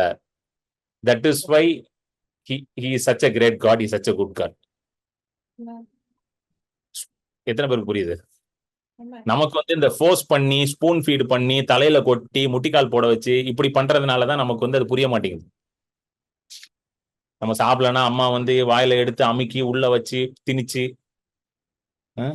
ஏதாவது பண்ணி சாப்பிட வச்சிருவாங்கல்ல. அதனால எங்க அம்மா ரொம்ப நல்லவங்க, என்னைய ஊட்டினாங்கன்னா நல்ல விஷயம் தான். இல்லைன்னா நம்ம பிள்ளைங்க சாப்பிட மாட்டேங்குது, எல்லாம் ஜங்க் ஃபுட் தான் கேட்குது. அதனால அப்படிதான் சாப்பாடு ஊட்ட வேண்டியதா இருக்கு, தப்பு கிடையாது. ஆனா ஆண்டவர் எப்படி இருக்கிறாரு? நமக்கு சிந்திக்கிற ஒரு திறனை கொடுத்திருக்கிறார். சோ அந்த கெட்ட குமாரன் கேட்ட உடனே அவனை என்ன பண்ணிட்டாரு? ரிலீஸ் பண்ணி விட்டுட்டு அடுத்தது வாங்க இன்னொரு வசனத்தை படிப்போம் வாங்க. we are going to see certain key verses from this. ஏன்னா இது ஃபுல் கதையை நம்ம படிக்கணும்னு அவசியம் இல்லை, certain key verses படிச்சாலே போதும். 20வது வசனம் வாங்க. அவன் அதுக்கப்புறம் எங்க போறான்? தூர தேசத்துக்கு போறான். அங்க போய் எல்லாத்தையும் தொலைச்சிடுறான். அங்க பெரிய பஞ்சம் வருது, பஞ்சத்துல அடிபட்டு பண்டிகளை மேய்க்கிறான். பண்டிகளை மேய்ச்சிட்டு பண்டிகளோட சாப்பாடை எடுத்து சாப்பிடுறான். he becomes so bad, இது impoverished and he falls into poverty. என்ன பண்றான்னா பன்னியோட தீவனத்தை எடுத்து சாப்பிட ஆரம்பிச்சிடறான். சாப்பிட்டுட்டு 20வது வசனம் படிங்க சிஸ்டர். verse 20 போடு விஜய். 20வது வசனம். எழுந்து புறப்பட்டு தன் தகப்பனிடத்தில் வந்தான். அவன் தூரத்தில் வரும்போதே அவனுடைய தகப்பன் அவனைக் கண்டு மனதுருகி ஓடி அவன் கழுத்தை கட்டிக்கொண்டு அவனை முத்தம் செய்தான். எழுந்து வந்தான். ஆமென். அவன் என்ன பண்றான்? எழும்பி வரான். யார் அவனை எழும்பி போக சொல்ல, அவனே என்ன பண்றான்? எழும்பி வரான். அவன் எழும்பி வந்தோடனே தகப்பனை அவன் என்ன பண்றான்? தூரத்துல தகப்பனை கண்டு பாக்குறான். தகப்பன் ஓடி வந்து அவனை கட்டி பிடிக்கிறார், முத்தமிடுறார். சரிங்களா? இங்க நல்லா கவனிங்க. ஜூவிஷ் கல்ச்சர்ல சில விஷயங்களை புரிஞ்சாதான் இந்த ஸ்டோரியோட மீனிங்கே புரியும். சரிங்களா? ஒரு ஆத்தர் கெனத் பெய்லி அப்படின்ற ஒரு ஆத்தர் இருக்காரு. அவர் ஒரு புக், அருமையான ஒரு புக் ஒன்று எழுதியிருக்காரு, த கிராஸ் அண்ட் த ப்ராடிகல். இந்த லூக் 15 வச்சு ஒரு புக் எழுதியிருக்காரு Kenneth பெய்லின்னு. He is not just a New Testament theologian, but he is also a missionary who worked in the Middle East for around 40 years. Middle ஈஸ்ட்னா தெரியல, Arab நேஷன்ஸ்ல மிஷினரியா கிட்டத்தட்ட 40 வருஷம் இருந்திருக்காரு போல. Kenneth Bailey வந்து இந்த புக் எழுதியிருக்காரு, இந்த கிராஸ் அண்ட் த ப்ராடிகல். அதனால he understands the culture of a Middle East person. இயேசு வாழ்ந்தது வந்து யூரோப்ல கிடையாது, இயேசு வாழ்ந்தது அமெரிக்கால கிடையாது. இயேசு எங்க வாழ்ந்தாரு? பிரசன்ட் டே மிடில் ஈஸ்ட்ல வாழ்ந்தாரு அவரு. சரிங்களா? ஆபிரகாம் எங்க இருந்தாரு? மெசோபொட்டோமியால இருந்தாரு. மெசோபொட்டோமியா இஸ் பிரசன்ட் டே ஈரான். சரிங்களா? அவனுக்கு எல்லாருமே வந்து அந்த மிடில் ஈஸ்ட் கல்ச்சர்ல தான் வந்து அவனுக்கு கல்ச்சரே இருந்துச்சு. So more of an eastern culture. அதனால இந்தியன் கல்ச்சருக்கும் அவங்க கல்ச்சருக்கும் நிறைய இது இருக்கும், சிமிலாரிட்டிஸ் இருக்கும். நம்ம கல்ச்சருக்கும் ஜூயிஷ் கல்ச்சருக்கும் நிறைய சிமிலாரிட்டிஸ் இருக்கும். So there all middle eastern people only. Amen. So middle east கல்ச்சர்ல வந்து பாத்தீங்கன்னா இந்த மாதிரி ஒரு பையன் வீட்டு விட்டு ஓடி போய் எல்லாத்தையும் தொலைச்சிட்டு வீட்டுக்கு வந்தான்னு வச்சுக்கோங்களேன், அவனுக்குன்னு ஒரு தனி ட்ரீட்மெண்ட்டே வச்சிருக்கானுங்களாம். அவனுக்குன்னு ஒரு தனி ட்ரீட்மெண்ட். அது என்னன்னா கெசாசா அப்படின்னு சொல்றாங்க. KEZAZAH கெசாசா அப்படின்னு ஒரு ஒரு சம்பிரதாயம். அந்த பையன் வரும்பொழுது அவனை வந்து வீட்டுக்குள்ளே விட மாட்டாங்களாம். அந்த ஊர் மக்கள்லாம் சேர்ந்துருவானுங்களாம். சேர்ந்து, ஏன்னா இவன் என்ன பண்ணிருக்கான், அப்பாட்டு இருந்து சொத்தெல்லாம் வாங்கிட்டு போய் சொத்தெல்லாம் அழிச்சிட்டு வந்துட்டான். திரும்ப இப்ப வீட்டுக்கு வரான், எல்லாத்தையும் விட்டுட்டு ஊதாரி மகனா வீட்டுக்கு வரான். அவனை அப்படியே எல்லாம் மடக்கிடுவானுங்களாம். ஊருக்குள்ள வந்து மடக்கி நிக்க வச்சு ஒரு பானையை எடுத்து அவன் முன்னாடி டம்முன்னு உடைப்பானுங்களாம் பானையை. அந்த பானை எதுக்கு உடைக்கிறாங்கன்னா, it symbolises that the relationship is now broken and there is no relationship between him and his family and he does not belong to this community. அதாவது அந்த பானையை உடைக்கும் பொழுது என்ன சொல்றாங்களா, உனக்கும் உன்னுடைய குடும்பத்திற்கும் எந்த உறவும் இனிமேல் கிடையாது. அது மட்டும் இல்ல, நீ இனிமேல் இந்த சமுதாயத்துல வாழ தகுதியற்றவன் சொல்லி அவனை அந்த இடத்துல இருந்து எக்ஸ்பெல் பண்ணிடுவாங்களாம். எத்தனை பேர் புரியுது? ஊரை விட்டு ஒதுக்கி வச்சிருவாங்க. கேள்விப்பட்டிருக்கீங்களா? ஊரை விட்டு ஒதுக்கி வைக்கிறது. அவன் குடும்பத்துக்குள்ளேயும் வர முடியாது, அந்த கம்யூனிட்டிக்குள்ளேயும் வர முடியாது, அவனை எக்ஸ்பெல் பண்ணிடுவாங்களாம். இது வந்து மிடில் ஈஸ்ட்ல ரொம்ப ஸ்ட்ராங்கா ஃபாலோ பண்ணிட்டு இருந்த ஒரு கல்ச்சர், கெசாசா. ஆமேன். அந்த ஃபர்ஸ்ட் செஞ்சுரியில இட் வாஸ் வெரி ப்ராமினன்ட். அது பண்ண மாட்டாங்க. ஓகே, அது ஒண்ணு. இங்க அந்த பையன் வரும்பொழுது அப்படி எதுவுமே நடக்கல. ஏன் நடக்கல? It was suppose to happen. ஏன் நடக்கலன்னா, அந்த வசனத்தை திருப்பி போடு விஜய், verse 20 போடு. எழுந்து புறப்பட்டு தன் தகப்பனிடத்தில் வந்தான். அவன் தூரத்தில் வரும்போதே அவனுடைய தகப்பன் அவனை கண்டு மனதுருகி ஓடி அவன் கழுத்தை கட்டிக்கொண்டு அவனை முத்தம் செய்தான்.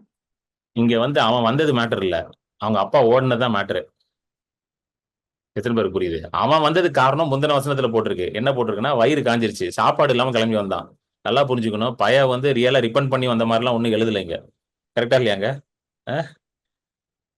16வது வசனம், 16th verse போடு. 16 and 17 படிங்க சிஸ்டர். அப்பொழுது பன்றிகள் தின்கிற தவிட்டினாலே தன் வயிற்றை நிரப்ப ஆசையா இருந்தான். ஒருவனும் அதை அவனுக்கு கொடுக்கவில்லை. அவனுக்கு புத்தி தெளிந்த போது அவன், என் தகப்பனுடைய கூலிக்காரர் எத்தனையோ பேருக்கு பூர்த்தியான சாப்பாடு இருக்கிறது, நானோ பசியினால் சாகிறேன். எதுக்கு வந்தாங்க அப்பா வீட்டுக்கு?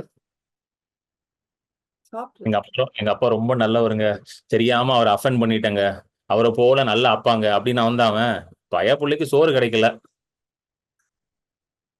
சோறு இல்லைன்னு வந்துட்டான் வீட்டுக்கு. எங்க எத்தனை பேருக்கு புரியுதுங்க அது? சோறு இல்ல, ரொம்ப பிளெயினா சொல்றேன். சாப்பாடு கிடைக்கல. பன்றியோட சாப்பாடும் கிடைக்கல. பன்றியோட சாப்பாடு கேட்டா அதையும் கொடுக்கல. கடைசியில பார்த்தாண்டி இவனுகிட்ட இருந்தா பன்னி சாப்பாடு கூட தரமாட்டானுங்க. பேசாம அங்க கிளம்பி போயிடலான்னு வந்துட்டான். வந்தவன அவங்க அப்பா தூரத்தில் கண்டு அவனிடத்தில் ஓடி போனார். தூரத்தில் கண்டார் அப்படின்னா இது ரொம்ப இன்ட்ரெஸ்டிங்கான ஒரு இது. எப்படி அவன் அன்னைக்கு வரான்றது அவருக்கு தெரியும். இன்னைக்கு வந்து யாராவது எங்கேயோ போறோம்னு வச்சுக்கோங்களேன், உடனே வாட்ஸ்அப்ல ஸ்டேட்டஸ் போடுறோம்.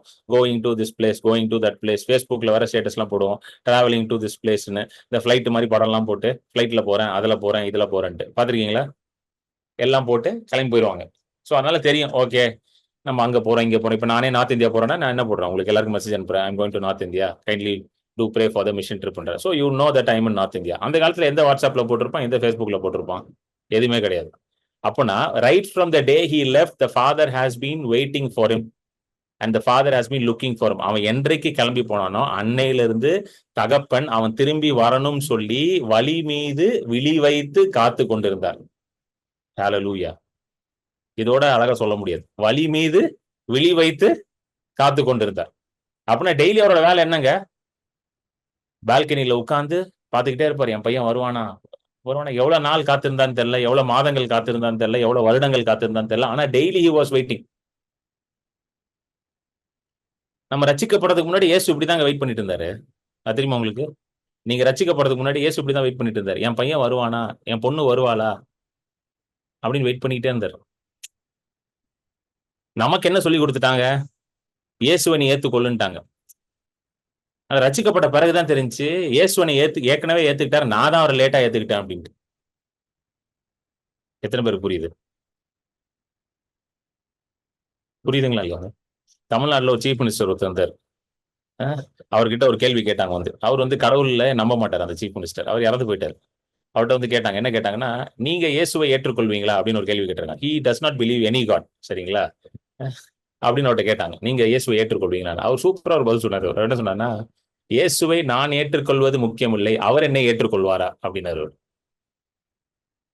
என்ன சொன்னாரு? It is not important that I accept him, will he accept me. The gospel is that God has already accepted you. Hallelujah. Amen. சுசேஷம் என்பது நீங்க தேவனால ஏற்றுக்கொள்ளப்பட்டவர்கள். இதுதான் gospel. சோ ஒவ்வொரு நாளும் வெயிட் பண்ணிருக்காருங்க. ஒவ்வொரு நாளும் வெயிட் பண்ணிருக்காரு. Diligently, faithfully, the father had been waiting for the son every day. நானா அந்த 2 நாள் வெயிட் பண்ணிட்டு விட்டுருப்பேன். போடா அவன் தொலைஞ்சு போயிட்டான் அப்படின்னு விட்டுருப்பேன். யாரா கேட்டிருந்தாங்க, தெரியலங்க அப்படின்னு சொல்லியிருப்பாரு. ஆனா அவர் பாருங்களேன், மனம் தளராமல் வெயிட் பண்ணிக்கிட்டே இருக்கிறாரு. சில டெஸ்டிமோனி எல்லாம் கேட்கும்போது எனக்கு ரொம்ப ரொம்ப டச்சிங்கா இருக்கும். சில பேர்லாம் சொல்லுவாங்க, பிரதர் ஃபர்ஸ்ட் நான் தான் ரட்சிக்கப்பட்டேன், அதுக்கப்புறம் நான் ஜோம் பண்ணிக்கிட்டே இருந்தேன் பிரதர், ஒவ்வொரு மாசமும் ஜோம் பண்ணுவேன், ஒவ்வொரு நாளும் ஜோம் பண்ணுவேன், என் கணவர் ரட்சிக்கப்படணும், என் கணவர் ரட்சிக்கப்பட்டாரு அப்படின்னு சொல்லுவாங்க. அதெல்லாம் கேட்கும்போது எனக்கு ரொம்ப ஆச்சரியமா இருக்கும். த வே த பர்சன் காட் சேவ்டு. இவங்கெல்லாம் ரட்சிக்கப்படுவாங்களா அப்படின்னு நினைக்கும் பொழுது அவங்க ரட்சிக்கப்பட்டிருப்பாங்க. அந்த ரட்சிப்பு எப்படி நடந்துச்சுன்னா, பிதா அவர்களுக்காக வழி மேல விழி வைத்து காத்து கொண்டிருந்ததுனாலதான் அந்த ரட்சிப்பு நடந்துச்சு. நீங்க ஜோம் பண்றீங்க, ஆனா உங்களுக்கு மேல உங்க பிதா உட்கார்ந்து வெயிட் பண்ணிட்டு இருக்காரு. that this person should be saved அப்படின்ட்டு. ஏன்னா அதுதான் அவருடைய இருதயமா இருக்கு பாருங்க. ஒருவனும் கெட்டு போக கூடாதான். வேதத்துல வருது இல்ல, ஒருவனும் கெட்டு போக கூடாது, எல்லாரும் வந்து ரட்சிக்கப்படணும். none should perish but all should come to repentance. So பார்த்த உடனே ஓடி போறாரு பாருங்க. இந்த ஓடி போறதுல ஒரு சிக்னிபிகன்ஸ் இருக்கு. திரும்ப நீங்க அந்த மிடில் ஈஸ்டர்ன் கல்ச்சர் தெரிஞ்சாதான் புரியும். மிடில் ஈஸ்டர்ன் கல்ச்சர்ல வந்து ட்ரெஸ் அவங்க போட்டிருக்க அந்த அங்கிகள்லாம் ஃப்ளோயிங் கவுன், ஒரு பெரிய நீண்ட அங்கி தான் போட்டிருப்பாங்க. நம்மள மாதிரி வந்து பேண்ட் ஷர்ட் ஜீன்ஸ் எல்லாம் போட்டிருக்க மாட்டாங்க. உடனே டப்புன்னு ஓடி ஏஞ்சி ஓட்டதுக்கலாம் பெரிய நீளமான அங்கி போட்டு புஷ்ஷுன்னு இருக்கும். புரியுதுங்களா? அது எப்படி சொல்றதுன்னா, இன்னைக்கு அப்படிலாம் யாரும் ட்ரெஸ் போடுறது இல்லை. நீங்க அந்த இதெல்லாம் பாத்திருக்கீங்களா, அந்த அரேப்ல எல்லாம் அந்த ஷேக்ஸ் எல்லாம் போட்டிருக்காங்க பாத்திருக்கீங்களா? கொஞ்சம் அந்த மாதிரி இருக்கும். இந்த ஒயிட் கலர்ல இருக்கும். ஆனா இன்னும் நல்லா பெருசா போட்டிருப்பாங்களா, நிறைய மேல ஒரு கோட் எல்லாம் போட்டு பயங்கரமா இருப்பானுங்க போல, பெருசா இருக்கும் போல.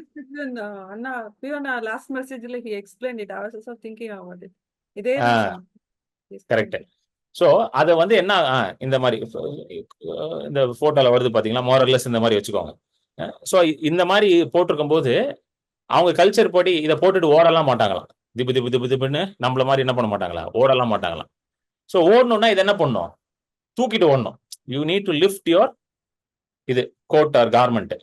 அப்போ உங்களுடைய கால் வந்து எல்லாருக்கும் பார்க்குற மாதிரி இருக்கும். Your Lex will be exposed. And according to middle eastern culture, your leg should not be, a male's leg, bare legs should not be exposed.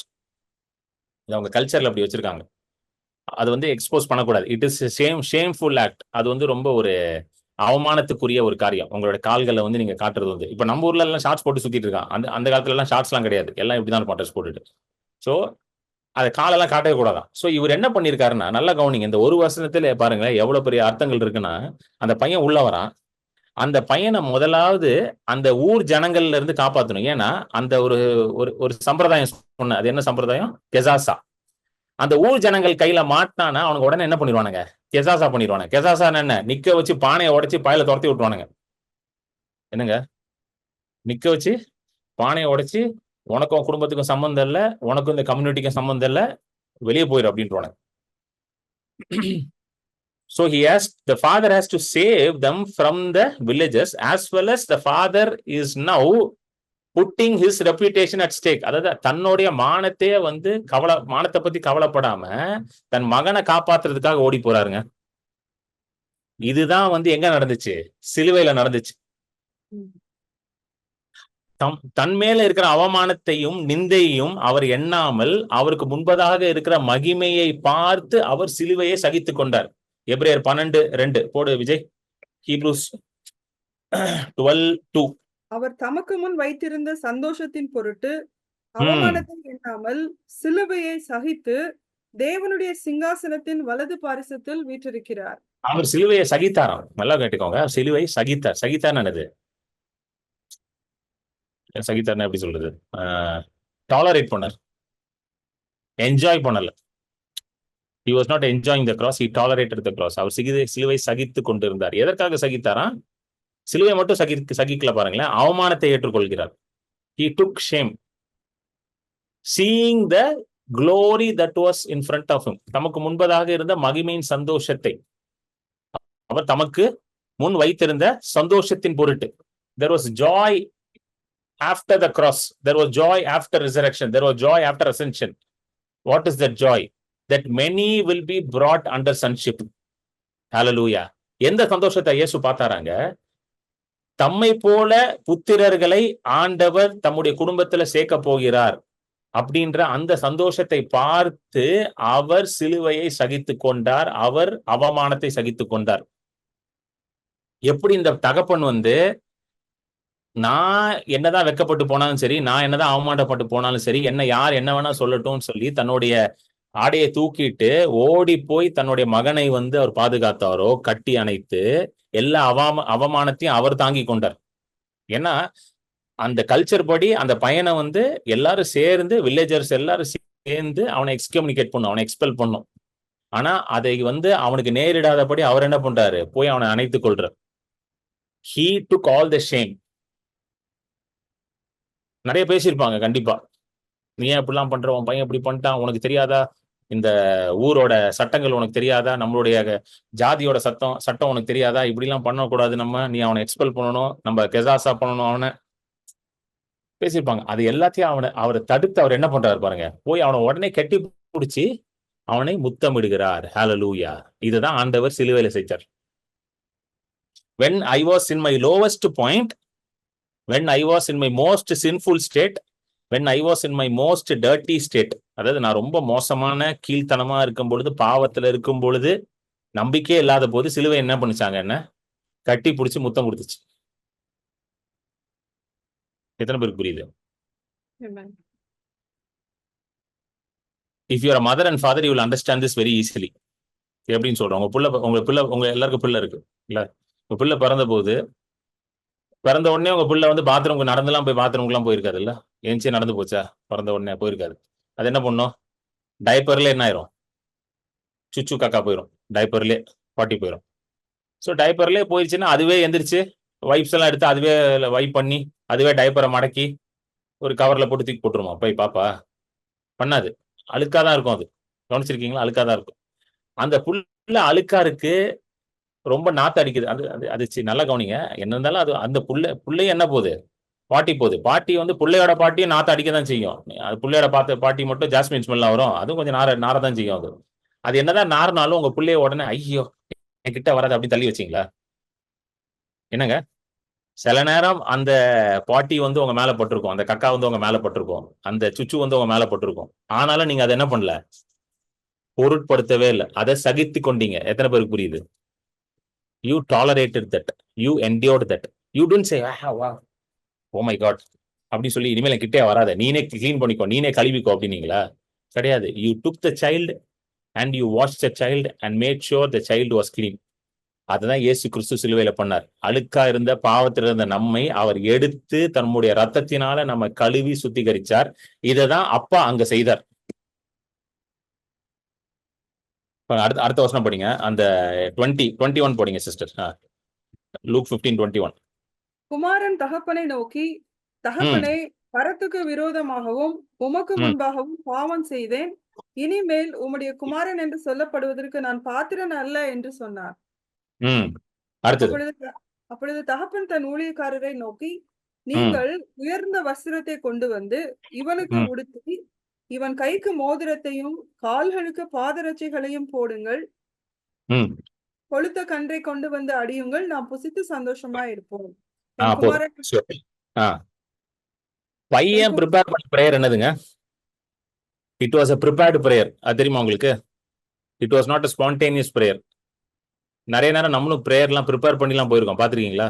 இதெல்லாம் நான் ஆண்டவர்கிட்ட கேட்கணும், இதை கரெக்டாக கேட்கணும், அப்பதான் கரெக்டாக ஒரு பதில் சொல்லுவார். நம்ம வந்து ட்ரை பண்ணியிருக்கீங்களா? நானும் ட்ரை பண்ணியிருக்கேன். ஒழுங்கா ப்ரே பண்ணணும், பாயிண்ட் வச்சு ப்ரே பண்ணணும். It was a prepared prayer. எப்போ ப்ரிப்பேர் பண்றான் அந்த பிரேயரை? பன்னியோட இதுல இருக்கும் பொழுதே ப்ரிப்பேர் பண்றான். நான் வந்து பாவம் பண்ணிட்டேன், அப்பா கிட்ட போய் காலில் விழுந்து மன்னிப்பு கேட்டு வேலைக்காரனை சேர போறேன்னு அங்கேயே ப்ரிப்பேர் பண்ணிட்டான். இங்க அப்பா கெட்டி பிடிச்சிட்டு முத்தம் இட்டு இருக்காரு. இவன் வந்து ப்ரிப்பேர் பண்ண பிரேயரை ஒப்பிக்கிறான். அப்பா நான் பாவம் பண்ணிட்டேன்ப்பா, உமக்கு எதிராகும் பரத்துக்கு எதிராக பண்ணிட்டேன், நான் உங்க பையனா இருக்க பாத்துருவேன் இல்லை, என்ன வேலைக்காரனா சேர்த்து. அப்பா கண்டுக்கவே இல்லை. எங்க அப்பா இதை ரெஸ்பாண்ட் பண்ணிருக்கணும் இல்லைங்க? எங்க அப்பா ரெஸ்பாண்டே பண்ணல பிரேயருக்கு. Hello, first of all, this prayer is not according to the will of God. A son can never become a servant. ஒரு புத்திரன் வேலைக்காரனாக ஆகவே முடியாது. A son can never become a servant. நல்லா கேட்டுக்கோங்க, you can never become a servant. Once a son, always a son. Once a daughter, always a daughter. ஏதோ நீங்க தெரியாம தப்பு பண்ணிட்டீங்க, கூஃப் அப் பண்ணிட்டீங்க, மிஸ் பண்ணிட்டீங்க, வலிக்கு விழுந்துட்டீங்கன்னு ஆண்டவரே என்னை இனிமேல் வந்து வேலைக்காரனை ஏத்துக்கோங்கன்னா தயவுசெய்து ஜோம் பண்ணாதீங்க. தெரியாம விழுந்துட்டீங்க, மிஸ் பண்ணிட்டீங்கன்னா ஆண்டவர்கிட்ட போயிட்டு, ஆண்டவரே என் மாம்ச பலவீனத்தினால நான் இந்த தவறை செஞ்சுட்டேன், எனக்கு உதவி செய்யுங்கன்னு கேளுங்க. அப்போ அவர் உங்களை இன்னும் அதிகமாக கட்டி எழுப்புவார். தம்முடைய வார்த்தையினால உங்களை சுத்தம் செய்து, தம்முடைய வார்த்தையினால உங்களை இன்னும் ஸ்திரப்படுத்துவார். He will wash you by the word and he will also establish you in the word. So இந்த பையன் வந்து என்ன நினைச்சான், நம்ம வந்து அப்பா காலில் போய் விழுந்து எப்படியாவது என்ன வந்து வேலைக்காரனா ஏத்துக்கோ, வேலைக்காரனா போயிட்டா 3 வேளை சோறு கிடைச்சிரும்னு நினைச்சு அவன் ட்ரை பண்ணான். அப்பா என்ன சொன்னார், எப்பா நீ என் பிள்ளையா தான் இருக்குன்னு சொல்லிட்டு உடனே அவனுக்கு என்ன கொண்டு வந்தார் பாருங்க. உயர்ந்த வஸ்திரம், கைக்கு மோதிரம், காலுக்கு பாதரட்சை, ரோப், ரிங்கு, அடுத்தது என்ன கொடுக்குறாரு, சாண்டில்ஸ். இது மூணுமே வந்து ரொம்ப சிக்னிபிகண்டான விஷயங்க. இது மூணுமே ரொம்ப சிக்னிபிகன்ட். என்ன சிக்னிபிகன்ஸ் அப்படின்னு பாத்தீங்கன்னா, பையன் வந்து எப்படி யோசிக்கிறான்னா, பையன் வரும்போதே ஒரு கில்ட்டி கான்சியஸோட தான் வரான். நீங்க அந்த பையனோட ஸ்டேட்ல இருந்து பாத்தீங்கன்னா சில விஷயம் புரியும். பையன் வரும்போது கில்ட்டி கான்சியஸ்னஸ். என்ன கில்ட்டி கான்சியஸ்னஸ்னா, அப்பா பாதி சொத்தை கொடுத்தாரு, எல்லா சொத்தையும் விட்டுட்டேன், அட்லீஸ்ட் கொஞ்சம் பிசினஸ் பண்ணி சொத்தை காப்பாத்தி இருந்தா கூட கொஞ்சம் பரவாயில்லமா இருந்திருக்கும் மனசுல. எல்லா சொத்தையும் விட்டுட்டேன், இப்போ ஒரு வெறும் கையோட வரேன். இப்போ அவனுக்கு எப்படி இருக்கும் அப்பா ஃபேஸ் பண்றதுக்கு? இப்போ நீங்க உங்க பையன் கிட்ட வந்து ஒரு 10,000 ரூபாய் கொடுக்குறீங்க கையில, 10,000 ரூபாய் கொடுத்துட்டு பத்திரமா வச்சுக்கொண்டீங்க. உங்க பையன் போட்டு போய் அதை நல்லா வேஸ்ட் பண்ணி செலவு பண்ணிட்டான். நீங்க வந்து கேக்குறீங்க எங்கடா 10,000 ரூபாய்? அவங்க பையன் சந்தோஷமா வருவானா உங்ககிட்ட டான்ஸ் ஆடிக்கிட்டு? அம்மா நான் எல்லாம் நல்லா செலவு பண்ணிட்டேன், அந்த பாருக்கு போனேன், இங்க போனேன் ஜாலியான்னு சொல்லுவானா? ஃபர்ஸ்ட் உங்க கிட்டே வரமாட்டான், ஓடி போய் ஒளிஞ்சுப்பான். ஐ எம் பிஸி, நான் அங்க இருக்கிறேன், நான் இங்க இருக்கேன்னு சொல்லி ஏதாவது கதை விட்டுக்கிட்டே இருப்பான். சோ இந்த பையன் முதல்ல அப்பா கிட்ட எப்படி வரான் பாருங்க. ஒரு ஃபுல்லா ஒரு கண்டம்னேஷன், மனம் ஃபுல்லா கண்டம்னேஷன் இருக்கு, கில்ட்டி கான்சியஸ்னஸ் இருக்கு, ஒரு குற்ற மனசாட்சியோட வரான். அந்த குற்ற மனசாட்சியை மறைக்கிறதுக்கு இப்படிப்பட்ட ஒரு ஜெபத்தை ப்ரிப்பேர் பண்ணிருக்கேன். என்ன ஜெபம்? ஆண்டவரே அப்பா நான் வந்து பாவம் பண்ணிட்டேன், என்னை வேலைக்காரனை ஏத்துக்கொண்டு அந்த குற்ற மனசாட்சியை எப்படியோ மறைக்கணும். ஆனா நல்லா கேட்டுக்கோங்க, குற்ற மனசாட்சியை நீங்க மறைக்க முடியாது, அது இயேசுவின் ரத்தத்தினால கழுவப்படணும். Hallelujah. You can never clear your guilty conscience. Only the blood of Jesus can make you clean. நீங்க வந்து நிறைய பேர் கில்ட்டி கான்சியஸ் எப்படி தெரியுமா சரி பண்ண ட்ரை பண்றாங்க? ஏதாவது நல்ல வேலைகள் செய்து சரி பண்ண ட்ரை பண்ணுவாங்க. கவனிச்சிருக்கீங்களா? they try doing some good works to take the guilt out of them. I'm sorry to say it never works. Are you God to clear your conscience? நீங்க என்ன கடவுளா? உங்க மனசாட்சி நீங்க சுத்தம் பண்றதுக்கு அந்த அளவுக்கு பவர் இருக்கா உங்களுக்கு? உங்க மனசாட்சி நீங்களே சுத்தம் பண்ணிடுவீங்களா? கிடையவே கிடையாது. அது எல்லாத்திற்கும் தான் இயேசுவோட ரத்தம் கொடுக்கப்பட்டிருக்கு. Only by the blood of Jesus your conscience can be made clean. Hallelujah. Hebrews 10 எடுங்க. எபிரேயர் 10 வசனம் சொல்றேன்.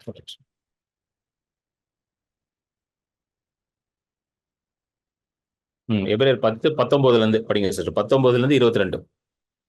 ஆகையால் சகோதரரே, நாம் பரிசுத்த ஸ்தலத்தில் பிரவேசிப்பதற்கு இயேசுவானவர் தமது மாம்சமாகிய திரையின் வழியாய் புதிதும் ஜீவனுமான மார்க்கத்தை நமக்கு உண்டு பண்ணினபடியால் அந்த மார்க்கத்தின் வழியாய் பிரவேசிப்பதற்கு அவருடைய இரத்தத்தினாலே நமக்கு தைரியம் உண்டாயிருக்கிறபடியினாலும் தேவனுடைய வீட்டின் மேல் அதிகாரியான மகா ஆசாரியர் நமக்கு ஒருவர் இருக்கிறபடியினாலும் துர்மனசாட்சி நீங்க தெளிக்கப்பட்ட இருதயம் உள்ளவர்களாயும் சுத்த ஜலத்தால் கழுவப்பட்ட சரீரம் உள்ளவர்களாயும் உண்மையுள்ள இருதயத்தோடும் விசுவாசத்தின் பூரண நிச்சயத்தோடும் சேர கடவோம். ஆமென்.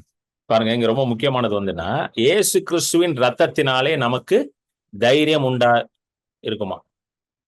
அந்த வசனத்தை போடு. அந்த முந்தின வசனம் 20. அந்த மார்க்கத்தின் வழியாய் பிரவேசிப்பதற்கு அவருடைய ரத்தத்தினாலே நமக்கு தைரியம் உண்டாயிருக்கிறபடினாலும். யார் இடத்துல நம்ம போறதுக்கு இயேசு ரத்தத்தினால நமக்கு தைரியம் உண்டாயிருக்காங்க? பிதாவின் இடத்துல போறதுக்கு இயேசு கிறிஸ்துவின் ரத்தத்தினாலதான் நமக்கு தைரியம் உண்டாகும்.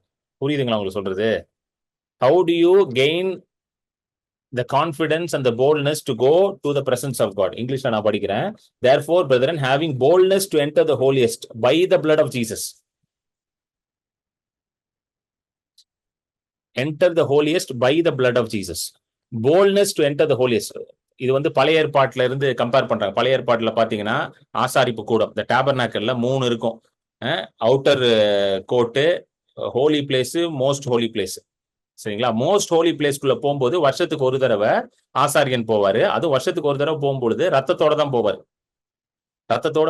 ரத்தத்தை எடுத்துட்டு அங்க வந்து கிருபாசனத்துல வந்து அந்த ரத்தத்தை தெளிப்பார். மர்சி சீட்ல அந்த ரத்தத்தை தெளிப்பார். வருஷத்துக்கு ஒரு தடவை தான் போக முடியும். அதுவும் பயத்தோட போவார் ஆசாரியன். ஆனா என்ன தைரியத்தோட போவார்? அந்த ரத்தம் தான் அவருக்கு பாதுகாக்க போகும், தைரியத்தோட போவார். சோ இன்னைக்கு தேவனுடைய பிரசனத்துக்கு போறதுக்கு நமக்கு தைரியம் இருக்கான். என்ன தைரியம்? அந்த தைரியம் எங்க இருந்து வருது? இயேசுடைய ரத்தத்தினால நமக்கு தைரியம் வருது. சோ இன்னைக்கு நீங்க போல்டா ஆண்டவர்ட்ட போலாங்க. You don't need a mediator to go to God. There's only one mediator, that is Jesus Christ.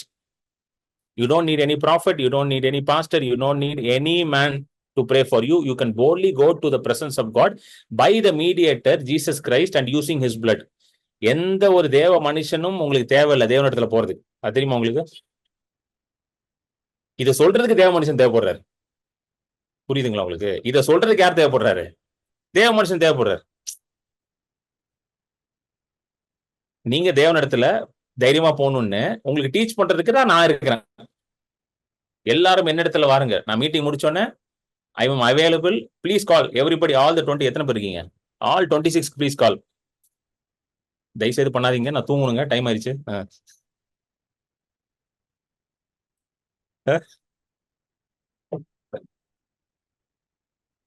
கிடையாது. சொல்லுங்க, தைரியத்தோட நீங்க போலாம். எப்படி? இயேசுவின் ரத்தத்தினாலே. ஹalleluya. By the blood of Jesus you have boldness to enter the holiest of holies. பழைய ஏற்பாட்டை பயத்தோட போவாங்க. பழைய ஏற்பாடுல எடுத்து படிச்சு பாருங்க. அந்த ஆசாரியன் உள்ள போகும்போது அவருக்கு ஒரு கயிறை கட்டிடுவாங்க, இடுப்புல கயிறை கட்டி தான் உள்ள அனுப்புவாங்க. ஏன்னா சடனா வந்து அந்த ஆண்டவர் ஏதோ ஒரு கோபத்துல அவரை அடிச்சிட்டாருன்னா அவர் பாடியை வெளியே இழுக்கணும் பாத்தீங்களா? அதுக்கு கயிறை வச்சுதான் இழுப்பாங்களாம்.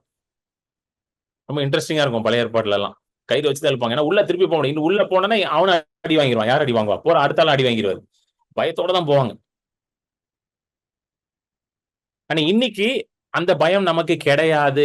ஏனென்றால் இயேசுவின் ரத்தம் நமக்கு ஒரு வழியை உண்டாக்கி இருக்கிறது. ஹalleluya. அது மட்டும் இல்லாம அந்த 22வது வசனம், அந்த வசனத்தை போட்டு 22வது வசனம் படிங்க சிஸ்டர். ஓகே. இது இது இதுல ஹீப்ரூஸ்ல. துர்மனசாட்சி நீங்க தெளிக்கப்பட்ட இருதயம் உள்ளவர்களாயும் சுத்த ம் ஜலத்தால் கழுவப்பட்ட சரீரம் உள்ளவர்களாயும் உண்மையுள்ள ம் இருதயத்தோடும் விசுவாசத்தின் பூரண நிச்சயத்தோடும் சேரக்கடவோம். துர்மனசாட்சி நீங்க தெளிக்கப்பட்ட இருதயம் உள்ளவர்களாயும். துர்மனசாட்சினா ஈவில், இங்கிலீஷ்ல ரொம்ப அழகா வரும், ஈவில் கான்சியன்ஸ். இங்கிலீஷ்ல கரெக்டா, let us draw near with a true heart in assurance of faith, having our heart sprinkled from an evil conscience. நம்ம எல்லாருக்கும் பாவத்தினால நம்மளுடைய மனசாட்சி கரப்பட்டு ரொம்ப எப்படி இருக்கான், it has become so evil and wicked.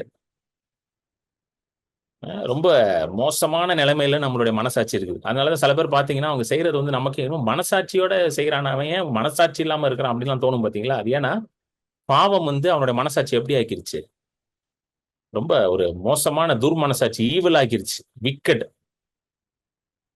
Wicket conscience, evil conscience. இது நீங்கும்படி ரத்தம் தெளிக்கப்பட்டிருக்கு. எங்க எங்க தெளிக்கப்படுதா, நம்மளுடைய மனசாட்சியே சுத்தம் பண்ணுதாங்க. அது இது எவ்வளவு பவர்ஃபுல் தெரியுமா. அப்போஸ்தலன் பால் எடுத்துக்கிட்டீங்கன்னு வச்சுக்கோங்களேன். அப்போஸ்தலன் பால் வந்து வாஸ் நோட்டோரியஸ்லி ஃபேமஸ். எப்போ, சவுலா இருக்கும் பொழுது அவர் என்ன பண்ணுவார்னா, யூத மார்க்கத்துல இருந்தாரு. தோ ஹி வாஸ் இன் ஜுடைசம், அவர் வந்து சபையை வந்து துன்புறுத்தினார். He was persecuting the church. பர்சிக்யூஷன்னா சும்மா அவங்களை கொண்டு போய் ஜெயில போட்டோம் அப்படி கிடையாது. Literally he murdered people. ஸ்டீஃபன்லாம் வந்து அவர் தான் வந்து ஆர்டர் கொடுக்குறாரு மர்டர் பண்றதுக்கு ஏர்லி சர்ச்ல, ஸ்டீஃபன் எல்லாம். So he was a murderer. So மர்டரர்னா is conscience is full of evil. மனசாட்சி ஃபுல்லா எப்படி இருக்கு இப்போ அவருக்கு விக்கெட் கான்சியன்ஸ். ஏன்னா கொலை பண்றதுக்கு ஒரு தைரியம் வேணும்ல, கரெக்டா இல்லையாங்க. கொலை ஈஸியா பண்ணுவீங்களா, அதெல்லாம் நடக்காது, அவ்வளவு ஈஸியெல்லாம் வராது. அதுக்கு ஒரு தைரியம் வேணும், அதுக்கு ஒரு மோசமான ஒரு மனசாட்சி இருக்கணும். அப்பதான் கொலைலாம் பண்ண வரும். சும்மாலாம் எல்லாருக்கும் கொலை பண்ண வராது, நமக்கெல்லாம் வருமா வராது. ஏன்னா நம்ம மனசாட்சி சுத்திகரிக்கப்பட்டிருக்கு ரத்தத்தினால. அவருக்கு வந்து ஒரு பயங்கர ஹார்ட் மேன் கொலை பண்றாரு, சபையார போய் கொலை பண்றாரு. அது நல்ல மக்கள், ஒன்னும் மோசமான போய் பண்றாரு. அவரை வந்து இயேசு கிறிஸ்துவை சந்திக்கிறார் எங்க, டமாஸ்கஸ்ல. On the road to Damascus he has an encounter with Jesus Christ. அப்ப இயேசு கேக்குறாரு, நீ ஏன் என்ன துன்புறுத்துறான்னு கேக்குறாரு. Jesus asked him, why do you persecute me அப்படின்னு கேக்குறாரு. அப்போ அவர் வந்து மனம் மாறி he becomes one of the greatest apostle of all time.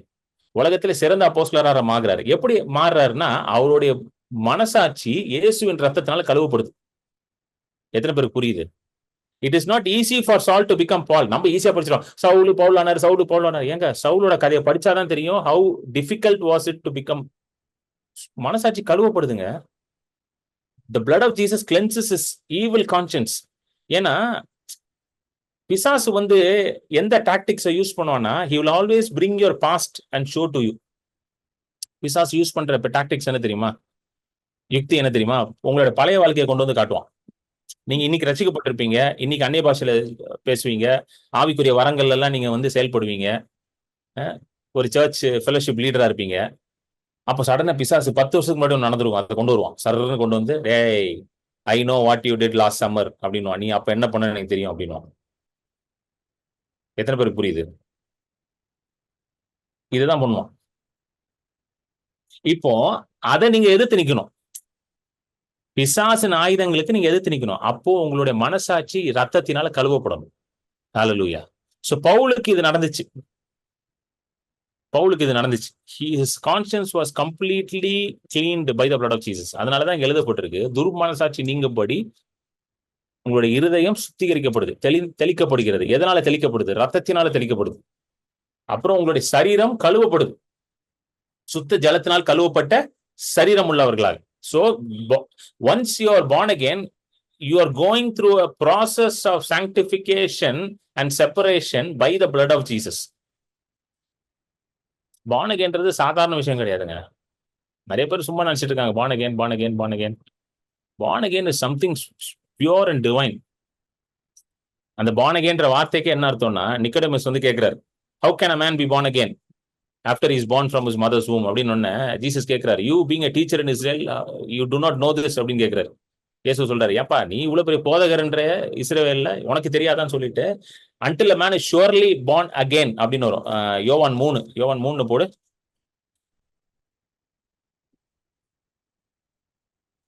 யோவான் 3 3 போடு. இயேசு அவனுக்கு பிரதியுத்தரமாக, ஒருவன் ம். மறுபடியும் பிறவாவிட்டால் தேவனுடைய ராஜ்யத்தை காண மாட்டான் என்று மெய்யாகவே ஆ. மெய்யாகவே உனக்கு சொல்லுகிறேன் என்றார்.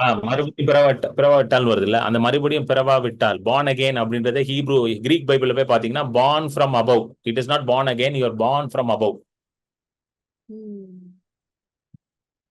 If you have a center reference column Bible, அதாவது ரெஃபரன்ஸ் பைபிள் வச்சிருந்தா அதை நீங்க செக் பண்ணுங்க, நோட்ஸ்ல செக் பண்ணுங்க. இல்லைன்னா கிரீக் பைபிள் BibleHub.comல கிரீக் பைபிள் போய் படிங்க. born again கிடையாது, born from above. நீங்க மேல இருந்து பிறக்குறீங்க, உங்களுடைய கம்ப்ளீட் இதே மாறிடுச்சு. Hallelujah. So when you are born again, the ஆம்பிளிஃபைட்ல process. அப்படிதானே இருக்கு, born from above ம். So போட்டிருக்கேன். நீங்க மறுபடியும் பிறக்கும் பொழுது நீங்க மேல இருந்து பிறக்குறீங்க. ஹல்லேலூயா. தேவனிடத்துல இருந்து பிறக்குறீங்க. தேவனிடத்துல இருந்து பிறக்கும் பொழுது அந்த துர்மனசாட்சி எல்லாம் கழுவப்பட்டு, உங்க சரீரம் சுத்த ஜலத்தினால கழுவப்பட்டு சுத்திகரிக்கப்பட்டு மறுபடியும் பெறுவீர்கள். ஹல்லேலூயா. அது மட்டும் இல்லாமல் ஒவ்வொரு தடவையும் உங்க வாழ்க்கையில நீங்க சில சவால்களை சந்திக்கும் பொழுது, உங்க மனசாட்சி உங்களை பத்தி தவறாக சொல்லும் பொழுது, ஈவில் தாட்ஸ் வரும் பொழுது, உங்களுடைய மனசாட்சி உங்களை குற்றம் சொல்லும் பொழுது, இயேசுவோட ரத்தம் உங்களுக்காக இருக்குது. எதுக்காக? உங்க மனசாட்சி சுத்திகரிப்பதற்காக.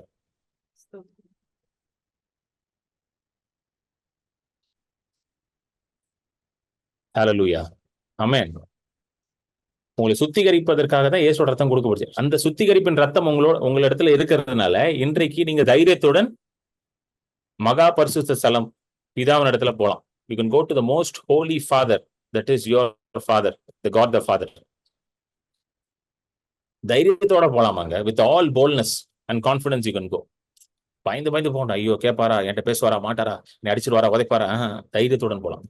எப்படி இயேசு தைரியமா போனாரோ அதே போல நீங்க போலாமா?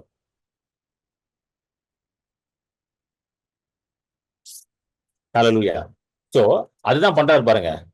உடனே அவனுக்கு என்ன போட்டு விட்டாரு பாருங்கன்னா, ஒரு வஸ்திரம், ஒரு மோதிரம், ஒரு பாதரட்சை. திரும்ப நம்ம லூக்கா 15க்கு வந்துருவோம். லூக்கா 15:21க்கு வந்துருவோம். ஒரு வஸ்திரம், ஒரு மோதிரம், 22ல வஸ்திரம், மோதிரம், பாதரட்சை. வஸ்திரம் எதை குறிக்கிறதுன்னா நீதியை குறிக்கிறது, ரோப் ஆஃப் ரைச்சஸ்னஸ். இதை பத்தி நான் ஏற்கனவே பேசியிருக்கேன் அந்த மீட்டிங்ல. வஸ்திரம் எதை குறிக்கிறது? நீதி, righteousness. Righteousness is the key. Righteousness தான் எல்லாமே. ஏசாயா 61:10. ஏசாயா 61 ஒரு மெசானிக் ப்ராஃபசி. ஏசாயா 61 முழு சாப்டருமே இயேசுவை பத்தி தான். அதுல 61ல 10வது வசனத்தை படிப்போம். ஐசாயா 61:10. கர்த்தருக்குள் பூரிப்பாய் மகிழுகிறேன், என் தேவனுக்குள் என் ஆத்துமா களி கூர்ந்திருக்கிறது. மணவாளன் ஆபரணங்களினால் தன்னை அலங்கரித்துக் கொள்ளுகிறதற்கும் மணவாட்டி நகைகளினால் தன்னை சிங்காரித்துக் கொள்ளுகிறதற்கும் ஒப்பாக அவர் ரட்சிப்பின் வஸ்திரங்களை எனக்கு உடுத்தி நீதியின் சால்வையை எனக்கு தரித்தார். இயேசு எதை கொடுக்கிறாரா? ஏசாயா 61 முழுவதுமே இயேசுடைய பகுதி, இயேசுவை பற்றின பகுதி, இயேசுவை பற்றிய தீர்க்கதரிசன பகுதி. இயேசு எதற்காக வருகிறார் என்ற பகுதி தான் Isaiah 61. It is a messianic prophetic chapter. அதுல 10வது வசனம் ரொம்ப அழகா போட்டிருக்கு. மணவாளனை அலங்கரிக்கிறது போல, மணவாட்டி அலங்கரிக்கிறது போல ஆண்டவர் நமக்கு ரட்சிப்பின் வஸ்திரத்தையும் நீதியின் சால்வையும் கொடுக்கிறார். வஸ்திரம்னா என்னதுன்னா, இப்ப நான் வஸ்திரம்னா இந்த ஷர்ட் போட்டிருக்கேன் பாத்தீங்களா, இதான் வஸ்திரம், கார்மெண்ட். இதான் கார்மெண்ட், ஷர்ட் தான். இதுக்கு மேல ஒரு கோட் போடுவோம் பாத்தீங்களா, சோ இதுதான் ரைச்சஸ்னஸ். இதுக்கு மேல ஒரு கோட் போடுறேன். சூட் போடுறோம்ல, ஷர்ட் போட்டு அதுக்கு மேல கோட் போடுறோம், அப்படிதான் சூட் பண்றோம். That's how we suit up, right? So அந்த மேல போடுற கோட் தான் ரைச்சஸ்னஸ். நல்லா கவனிச்சு பாருங்க. சூட் போட்டிருக்கீங்கன்னு வச்சுக்கோங்களேன். சூட் போட்டு உங்க வீட்டுக்கு வர்றாருன்னா உங்களுக்கு அவர் பார்த்த உடனே எப்படி இருக்கும்? ஒருத்தர் சூட் போட்டு வர்றாருன்னா பார்த்த உடனே எப்படி இருக்கும்? சும்மா சொல்லுங்க சிஸ்டர் விஜய், எப்படி இருக்கும்? ஒருத்தர் சூட் போட்டு வர்றாருன்னா எப்படி இருக்கும் பாக்குறதுக்கு? ரொம்ப ரிச் லுக்கா இருக்கும். அவர் ரிச் லுக்கா இருக்கா? ஒரு பெரிய ஆளு போல, ஒரு பெரிய ஆளு போல அப்படின்னு இருக்கும். கரெக்டா? ஒரு அதனால தான் பாத்தீங்கன்னா கல்யாணம் பண்ணும்போதெல்லாம் எப்படி கல்யாணம் பண்றாங்க, வெட்டிங்ல எல்லாம் சூட் போட்டு பண்றாங்க.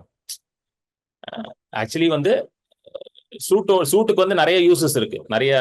அதாவது வெரி கோல்ட் கிளைமேட்ல it really helps you. Suit போடும்போது it really helps you. But இந்த மாதிரி சென்னை மாதிரி கிளைமேட்ல சூட்லாம் போட்டீங்கன்னா இட் டசன்ட் ஹெல்ப் யூ. கரெக்டா? It bothers you. சென்னை மாதிரி கிளைமேட்ல இட் பாதர்ஸ் யூ. வேர்த்து ஊத்தும். எனக்கெல்லாம் நல்லா ஞாபகம் இருக்கு. என் கல்யாணத்துக்கு சூட்டு போட்டு வேர்த்து ஊத்துனது தான் மிச்சம். அப்படி வேர்த்துச்சு எனக்கு. ஏன்னா நம்ம கிளைமேட்டுக்கு வந்து சூட்லாம் போட முடியாது. நம்ம கிளைமேட்டுக்கு வந்து ஒரு என்ன பண்ணுறது, ஷார்ட்ஸ் போட்டு கல்யாணம் பண்ணாதான் பெட்டர் போல. அந்த மாதிரி தான் இருக்கு கிளைமேட். பட் ஆனா கல்யாணத்துக்கு பாருங்களேன், ஷார்ட்ஸ்லாம் போட முடியாது. சூட்டுக்கிட்டு போட்டு தான் ஆகணும். ஸோ சூட்லாம் போட்டு, ஏன்னா சூட் போடலன்னா அப்புறம் கண்டுபிடிக்க முடியும். யாரா மாப்பிள்ளன்னு தேடுவாங்க. வந்து என்ன மாப்பிள்ளைய காணுமே ஸ்டேஜ்ல அப்படின்னு தேடிட்டு இருப்பாங்க. ஓ சூட்டு போ, ஓகே இவரு தான் மாப்பிள்ளை, ரைட் ஓகே. அதனால மாப்பிள்ளை மட்டும் என்ன பண்ணுவார், நல்லா ஜம்முன்னு ஒரு சூட்டு போட்டிருப்பாரு, நல்லா கிராண்டா.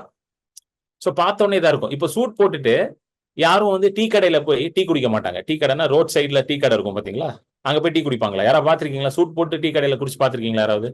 Have you seen anyone like that? Brother நான் பார்த்தேன் பிரதர், அவர் சூட்டு போட்டு டீ கடையில குடிச்சார் பிரதர். யாருமே பார்த்துக்க மாட்டீங்க. சூட் போட்டார்னா அவர் ஒரு நல்ல ஹோட்டலுக்கு போவார், நல்ல ரெஸ்டாரண்ட்டுக்கு போவார், அங்கதான் போய் டீ குடிப்பார். ஆனா இதுவே வந்து லுங்கி போட்டிருந்தோம்னு வச்சுக்கோங்க, லுங்கி ஷார்ட்ஸ் பைஜாமாஸ் போட்டிருந்தா எங்க போய் டீ குடிப்போம்? நார்மல் ஒரு டீ கடையில கூட போய் என்ன பண்ணுவோம், குடிப்போம். இப்போ சூட் போட்டிருக்கீங்க, வீட்டுல வந்து பெருக்கணும், you have to sweep the house. சூட்டு போட்டு பெருக்குவீங்களா இல்ல நார்மலா சும்மா பைஜாமாஸ் போட்டு பெருக்குவீங்களா? ஷார்ட்ஸ் போட்டு. கேட்கும் போதே சிரிப்பு வருதா? நல்லா பட்டு சாரி எல்லாம் கட்டிட்டு தலை நிறைய பூ வச்சு நகைலாம் போட்டுட்டு பெருக்குவீங்களா? பண்ண மாட்டீங்க. கரெக்டா? அதே சாரி எல்லாம் கட்டி பயங்கரமா இருந்தீங்கன்னா you will be very careful where you are sitting. ரிசப்ஷனுக்கே போனா கூட சாரி, நான் பாத்துருக்கேன், சாரி எல்லாம் கட்டி பயங்கரமா இருந்தாங்கன்னா சேரை கூட 4 வாட்டி பார்ப்பாங்க, நல்லா தொடச்சிருக்காங்களா சேரு. தொடக்கலாம் ஒரு துணி எடுத்து அந்த சேரை நல்லா தொடச்சிட்டு அதுக்கப்புறம் தான் உட்காருவாங்க. நான் கவனிச்சிருக்கேன் அதெல்லாம். அப்படியெல்லாம் போய் சம்முன்னு உட்கார மாட்டாங்க.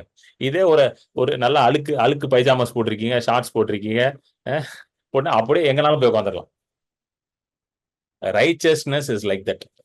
Hallelujah. Righteousness is like you wearing an expensive suit. Righteousness is you wearing an expensive saree. ஏன்னா ரைச்சஸ்னஸ் என்ன பண்ணும் தெரியுமா? உங்களையும் தேவனையும் இணைத்துரும்.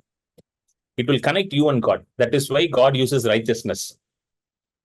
எதுக்கு முதல்ல வந்த உடனே அவனுக்கு ரோப போட்டு விட்டாரு?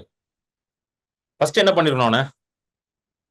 போய் குளிச்சுட்டு வா, அழுக்கா இருக்க, பண்ணி மேய்ச்சிட்டு வந்திருக்க நீ, ஒரே நாத்தம், பண்ணி நாத்தம் அடிக்குது உன் மேல, எந்த பண்ணியை நினைச்ச, எத்தனை நாள் ஆச்சு நீ குளிச்சு, போய் பண்ணி குளிச்சுட்டு வான்னு சொல்லியிருக்கணும். உடனே அவனுக்கு என்ன பண்றாரு, ரோப போட்டு விட்டாரு. ஏன் ரோப போட்டு விட்டாருன்னா, he is now elevating his status in equal to என்னது, அந்த பையனுடைய ஸ்டேட்டஸை வந்து அவருடைய ஸ்டேட்டஸ்க்கு ஈக்குவலா எலிவேட் பண்றாரு.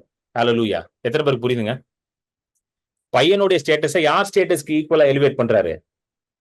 தன்னுடைய ஸ்டேட்டஸ்க்கு ஈக்குவலா எலிவேட் பண்றாரு. Before he takes the son to house, அதாவது பையனை வந்து தன்னுடைய வீட்டுக்கு கூட்டு போறதுக்கு முன்னாடி பையனை அழுக்கா கூட்டு போக விரும்பல. அவரு அழுக்கா பண்ணி மேய்ச்ச பையனை கூட்டிட்டு போக விரும்பாம தன்னுடைய மகனாக கூட்டிட்டு போகணும். அதுக்காக அவனுக்கு உடனே ஒரு கோட்டை போட்டு விடுறாரு, ஒரு ரோப போடுறாரு, ஒரு ரிங்கை போடுறாரு, காலில் செருப்பை போட்டு விட்டு வீட்டுக்குள்ள கூட்டிட்டு போறாரு. ஏன்னா அப்பதான் சர்வன்ட்ஸ் பார்க்கும்போது, wow the son has come, the little master has come, சின்ன எஜமானன் வந்துட்டாரு அப்படின்னும். இல்லைன்னா அவனுங்க யார் இந்த வேலைக்காரனை கூட்டு வந்திருக்காரு ஐயா அப்படின்றானுங்க. இவனையே கூட்டு வந்தீங்க, அழுக்கா இருக்கான் அப்படின்றாங்க. Righteousness makes you in right standing with God. Righteousness ஓட மீனிங்கே வந்து in right standing with God. உங்களுக்கும் தேவனுக்கும் உறவு வந்து என்ன படப்படுது, சரியாக்கப்படுகிறது. அதுதான் ரைச்சஸ்னஸ். ரைச்சஸ்னஸ் ஓட மீனிங் அதுதான். நீங்க போய் வந்து பைபிள் ஸ்டடி புக்ஸ் இருந்தா அந்த கிரீக் பைபிள்லாம் பாத்தீங்கன்னா right standing with God, you come in equal standing with God. நீங்களும் தேவனும் ஒரே ஸ்டாண்டிங்ல வரீங்க. இப்போ அதனாலதான் to come to the status of God you cannot do that. அதாவது ஆண்டவருடைய ஸ்டேட்டஸ்க்கு நீங்க எழுப்பி வரணும்னா நீங்களா எழுப்ப முடியாது. அதனால ஆண்டவர் அவருடைய ரைச்சஸ்னஸ் கொடுத்து உங்களை எழுப்புறாரு. புரியுதா உங்களுக்கு சொல்றது? எனக்கு எத்தனை பேருக்கு புரியுது? ஆண்டவருடைய ஸ்டேட்டஸ்க்கு நான் எழும்புறதுக்கு நான் என்னதான் குட்டிக்காரன் அடிச்சாலும் போக முடியாதாங்க, என்னதான் குதிச்சாலும் போக முடியாது. அதாவது ஆண்டவர் அவருடைய ரைச்சஸ்னஸ் கொடுத்து அவருடைய ரோபு பாருங்க, அப்பா வந்து அவருடைய ரோபத்துக்கு கொடுக்குறாரு. வீட்டுல இருந்து கொண்டு வா, நல்ல ரோபை கொண்டு வந்து சொல்லி அவன் மேல போட்டு விடுறாரு. தன்னுடைய மோதிரத்தை எடுத்து போடுறாரு, தன்னுடைய செப்பல் எடுத்து போடுறாரு, போட்டு தன்னுடைய ஸ்டேட்டஸ் எலிவேட் பண்றாரு. எப்படி ரைச்சஸ்னஸ் நமக்கு கிடைக்குது பாருங்க. ரோமர் 5:19, Romans 5:19.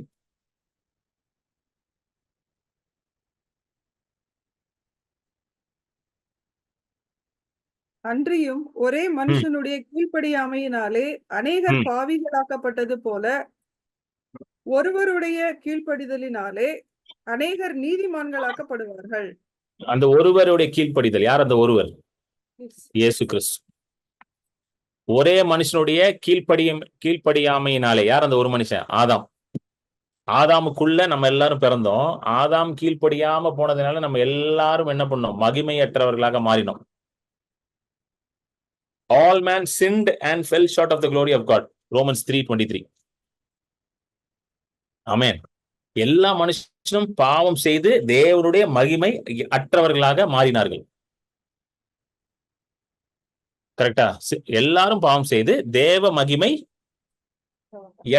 அற்றவர்களாகி, since all have sinned are falling short of the honor and glory which God bestows and receives. We fell short because of sin.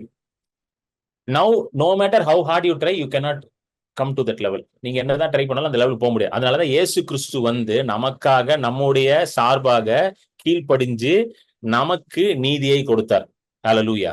எத்தனை பேருக்கு புரியுது இது? Amen.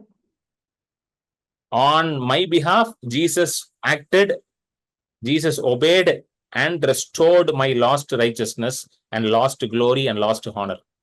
எனக்கு பதிலாக இயேசு வந்து கீழ்ப்படிஞ்சு என்னுடைய இழந்து போன நீதி, இழந்து போன மகிமை, இழந்து போன கணத்தெல்லாம் எனக்கு திரும்ப பெற்றுக் கொடுத்தார். அதாவது all sinned and fell short of the glory. But Jesus came and obeyed, and many who believed in him were made righteous. ரோமர் 5:19. ஒரு மனுஷனால எல்லாரும் பாவியானார்கள், ஒரு மனுஷனின் கீழ்ப்படியதுனால எல்லாரும் நீதிமானாக மாறினார். ஹல்லேலூயா. சோ இன்னைக்கு நீங்களும் நானும் எப்படிங்க இருக்கோம்? fully righteous just like Jesus. அது தெரியுமா உங்களுக்கு? partially righteous, 25% righteous எல்லாம் கிடையாது. fully righteous. சொல்லுங்க, fully righteous. முழுமையாக நீதிமான் ஆயிட்டோம். முழுமையாக நீதிமான். fully righteous. இப்ப பையன் வந்து அப்பா வந்து ரோப போட்டு விட்டோன்னே his status is now getting elevated. இத பார்த்த உடனே யாருக்கு கோவம் வந்துச்சு? மூத்தவனுக்கு வந்துச்சு. இங்கதான் பிரச்சனை. இயேசு ஒரு அழகான ஓமை சொல்றாருல்ல, ஒரு மனுஷனுக்கு வந்து வேலைக்கு ஆள் போய் கேட்கிறாராம். ஃபர்ஸ்ட் ஒரு 2 பேரை கூட்டு வராரு, அடுத்த ஒரு 2 பேரை கூட்டு, கடைசி 11th ஹவர்ல ஒரு 2 பேரை கூட்டு வராரு. அவனுக்கும் ஒரே சம்பளம் தான். அந்த கதை படிச்சிருக்கீங்களா? அழகான கதை அது, parable. Everybody is given the same wages, even the man who comes at the 11th hour. உடனே முன்னாடி அவன் காலையில வந்தான் பாத்தீங்களா, அவன் போய் சண்டை போடுறான். ஆண்டவரே, அவன் கடைசியில வந்து அவனுக்கு அதே தான் கொடுத்தீங்கன்னு ஆண்டவர் சொல்லதே பாரு, உனக்கு சொன்னதை நான் கொடுத்துட்டேன், அவனுக்கு என்ன கொடுக்கணுன்றது நீ எனக்கு சொல்லாதன்றார். கரெக்டா இல்லையாங்க? எத்தனை பேர் புரியுது? நிறைய நேரம் நமக்கும் சில நேரம் கோவம் வரும். நேத்து தான் ரசிக்கப்பட்டான், இவன் ஜோம் பண்ண பிசாஸ் எல்லாம் ஓடுது, நான் ஜோம் பண்ண புருஷனே போக மாட்டாரு, என்ன பண்றதுன்னு தெரியலையே. என்னங்க, நான் சுவிசேஷம் சொல்லி ரசிக்கப்பட்டான், இவன் ஜோம் பண்ணா வியாதி எல்லாம் சுகமாகுது, என்ன பண்ணுன்னு தெரியலையே. என்னங்க, மூத்த குமாரனுக்கு அதுதான் பிரச்சனையே. அவனுக்கு என்ன பிரச்சனைனா, நான் வீட்லயே இருக்கிறேன், எனக்கு ஒரு கொளுத்த கன்றை கூட கொடுக்கல. சரி, கொளுத்த கன்றை கொடுக்க வேண்டாம், அட்லீஸ்ட் 1 கிலோ மட்டனோ பீஃபோ கூட கொடுத்துருக்கலாம், அதையும் கொடுக்கல எங்க அப்பா. என்னங்க, போறாமா அவனுக்கு? அதான் எனக்கு எதுவுமே செய்யல ஆண்டவர். நிறைய ரிலீஜியஸ் கிறிஸ்டியன்ஸுக்கு இதான் பிரச்சனை, எனக்கு ஆண்டவர் எதுவுமே செய்ய மாட்டாரு, எனக்கு ஆண்டவர் எதுவுமே செய்ய மாட்டாரு. எப்பா, நீ எதுவுமே செய்ய மாட்டான்றது சொல்றது நிறுத்தினாலே நீ உனக்கு வரதெல்லாம் உனக்கு வந்துடும். அதை வாய் திறந்து தயவுசெய்து சொல்லாதீங்க, எனக்கு எதுவுமே செய்ய மாட்டாரு, எதுவுமே செய்ய மாட்டாரு. என்னங்க, கரெக்டா இல்லையா? இப்படியேதான் பேசிட்டே இருப்பாங்க, எதுவுமே நான் ரசிக்கப்பட்டு 20 வருஷம். நான் அன்னைக்கு எனக்கு ரொம்ப ஒரு 2 வருஷத்துக்கு முன்னாடி ஐ ஸ்டில் ரிமெம்பர், ஒரு ஃபேமிலி வந்து they came for counseling, some persistent problem they were having in the family. They came for counseling. அவங்க they were somewhere abroad, I think, I don't know எந்த கண்ட்ரில இருக்காங்க தெரியல, somewhere abroad. So Zoomல ஆன்லைன்ல தான் I met them. So I'm trying to help them, I'm trying to tell certain things to them which the Lord revealed. அதுல அந்த lady வந்து she was not accepting whatever I say. நான் என்ன சொன்னாலும் உடனே சொல்லுவாங்க, brother you don't know about our family brother, our family only built that church brother, my father was the friend of the bishop brother, my grandfather was the bishop brother. அவங்களுடைய பெருமையே சொல்லிட்டு இருந்தாங்க. எத்தனை பேருக்கு புரியுதுங்க? எது சொன்னாலும் எங்க ஃபேமிலி தான் சர்ச்சில் ரொம்ப ஆக்டிவ், நாங்க தான் கமிட்டியில இருக்கிறோம், நான் காணிக்க போட்ட உடனே இயேசுக்கு முன்னாடி நாங்களே எண்ணி முடிச்சிருவோம் எல்லாத்தையும், காணிக்க பெட்டியே நாங்க தான் வச்சிருக்கிறோம். பாஸ்டரே நாங்க சொல்றதை கேட்டுதான் பிரசங்கம் பண்ணுவாரு, கமிட்டியில நாங்க முக்கியமான மெம்பரு, நாங்க தான் சர்ச்சை கட்டி கொடுத்தோம், இதே தான் சொல்லிக்கிட்டே இருக்கிறாங்க. நான் பார்த்தேன் இவங்க மூத்த குமாரனா இருக்காங்களே, ஒன்றும் பண்ண முடியாதுன்னு சொல்லிட்டு சரி okay God bless you sister அப்படின்ட்டேன். புரியுதுங்களா? You don't know what I'm doing brother, you don't know what how I'm praying brother, you don't know how I'm fasting பிரதர்னா முடிஞ்சு கதை. ம். ஆண்டவர்கிட்ட போயிட்டு ஆண்டவரே உமக்காக நான் நேத்துல இருந்து சாப்பிடாம இருக்கேன் அப்படின்னு ஆண்டவர் கேட்பாரு. நான் சொன்னேன் நீ சாப்பிடாம இருக்கிறதுக்காக நான் என்ன பண்ணும் தம்பி அப்படின்னு கேட்பாரு. ம். Never go to God with a sense of entitlement. Amen. Never go to God with sense of entitle. தமிழ்ல எப்படி சொல்றது, இதை நான் பண்ணேன் அதனால நீங்க எனக்கு செய்யணும் அப்படின்னு நீங்க ஆண்டோட போகவே கூடாது. எப்பவுமே ஆண்டுட்டு எப்படி திரும்ப போகணும், ஒரு பிள்ளை மாதிரி போயிடணும். அதான் பெஸ்ட்டுங்க. பிள்ளை மாதிரி போயிடணும். அப்பா நீங்க தான்ப்பா அப்படின்னு போய் காலை விழுந்துட்டீங்கன்னு வச்சுக்கோங்க, எல்லாத்தையும் கொடுத்துருவாரு. எத்தனை பேருக்கு புரியுது? Amen. நீங்க தான்ப்பா எல்லாம்ப்பா, உங்களை தவிர எனக்கு யாரும் இல்லப்பா அப்படின்னு போய் தொப்புன்னு விழுந்துட்டீங்கன்னா பிரச்சனையே இல்லை. அதை விட்டுட்டு நான் இதை பண்ணேன் நான் அதை பண்ணேன் அதனால நீங்க இதை பண்ணுங்கன்னா முடிஞ்சு கதை.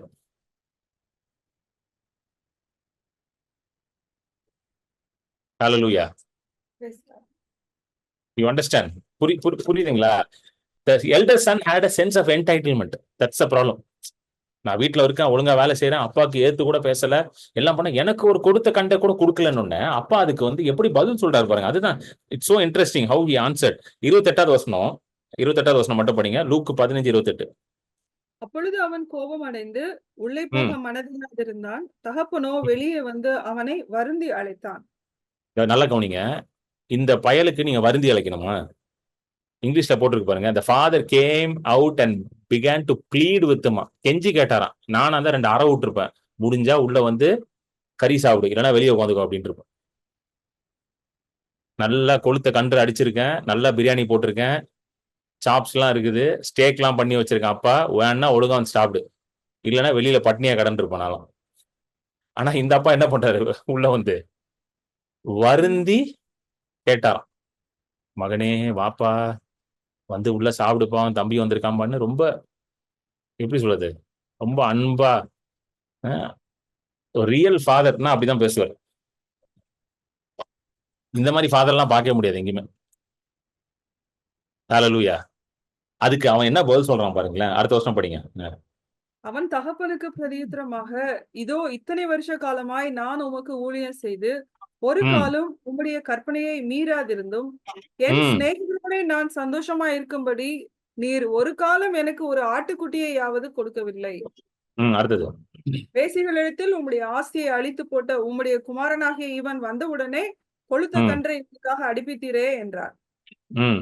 அதற்கு தகப்பன், மகனே நீ எப்போதும் என்னோடு இருக்கிறாய், எனக்குள்ளதெல்லாம் உன்னுடையதா இருக்கிறது. உன் சகோதரனாகிய இவனோ மரித்தான், திரும்ப உயிர்த்தான். அவன் சொல்றான், நான் இதெல்லாம் செஞ்சேன், எனக்கு நீங்க எதுவுமே கொடுக்கல அப்படின்னு. அப்ப ரொம்ப அழகா சொல்றாரு, மகனே எப்பொழுதும் நீ என் கூட தான் இருக்கிற, எனக்குரியதெல்லாம் உன்னுடையதான். அப்பனா அப்பா என்ன சொல்றாரு, நீ என்கிட்ட கேட்டு அந்த கொளுத்த கன்றை எடுக்கணும்னு அவசியம் கிடையாது. You can take that fatted calf whenever you need it. எத்தனை பேருக்குங்க புரியுது? எத்தனை பேருக்கு புரியுது? அவன் என்ன சொல்றான், எனக்கு நீ இதை கொடுத்தியா, நீ எனக்கு அதை கொடுத்தியா? அப்பா என்ன சொல்றாரு, என்னோட எப்பொழுதும் இருக்கிற, எனக்குரியதெல்லாம் முன்னோடியது. அப்பனா you don't need my permission to take that, because you are a son, you have every authority to enjoy that. ஹல்லேலூயா. சுகமா இருக்கிறது ஆண்டவரே என்னை சுகமாக்குன்னு கேட்க வேண்டாம், அதுதான் அர்த்தம். Since you are a son, you have the authority and the power to enjoy health and healing. எத்தனை பேருங்க புரியுது? இப்ப புரியுதுங்களா? ஏன் சுகத்திற்காக கெஞ்சி கூத்தாடி ஜோம் பண்ண வேண்டான்ட்டு? ஆண்டவரே சுகமாக்குங்க, ஆண்டவரே சுகம், தயவுசெய்து சுகமாக்குங்க, ப்ளீஸ் ஆண்டவரே, ப்ளீஸ் ஆண்டவரே. தேவையில்லை. ரொம்ப வலிக்குது ஆண்டவரே, தயவுசெய்து ஆண்டவரே, தேவையில்லை. Because you are a son, you can take it. You can take that healing from God. ஆண்டவரே ரொம்ப நெருக்கடியா இருக்கு ஆண்டவரே, மாசம் ரொம்ப ஃபினான்ஷியல் கிரன்ச்சா இருக்கு ஆண்டவரே, I am not able to do anything. I am pressed on all sides. I am not able to be a blessing. I am not able to bless others. I am not able to live a fulfilled life. Please Lord, please Lord.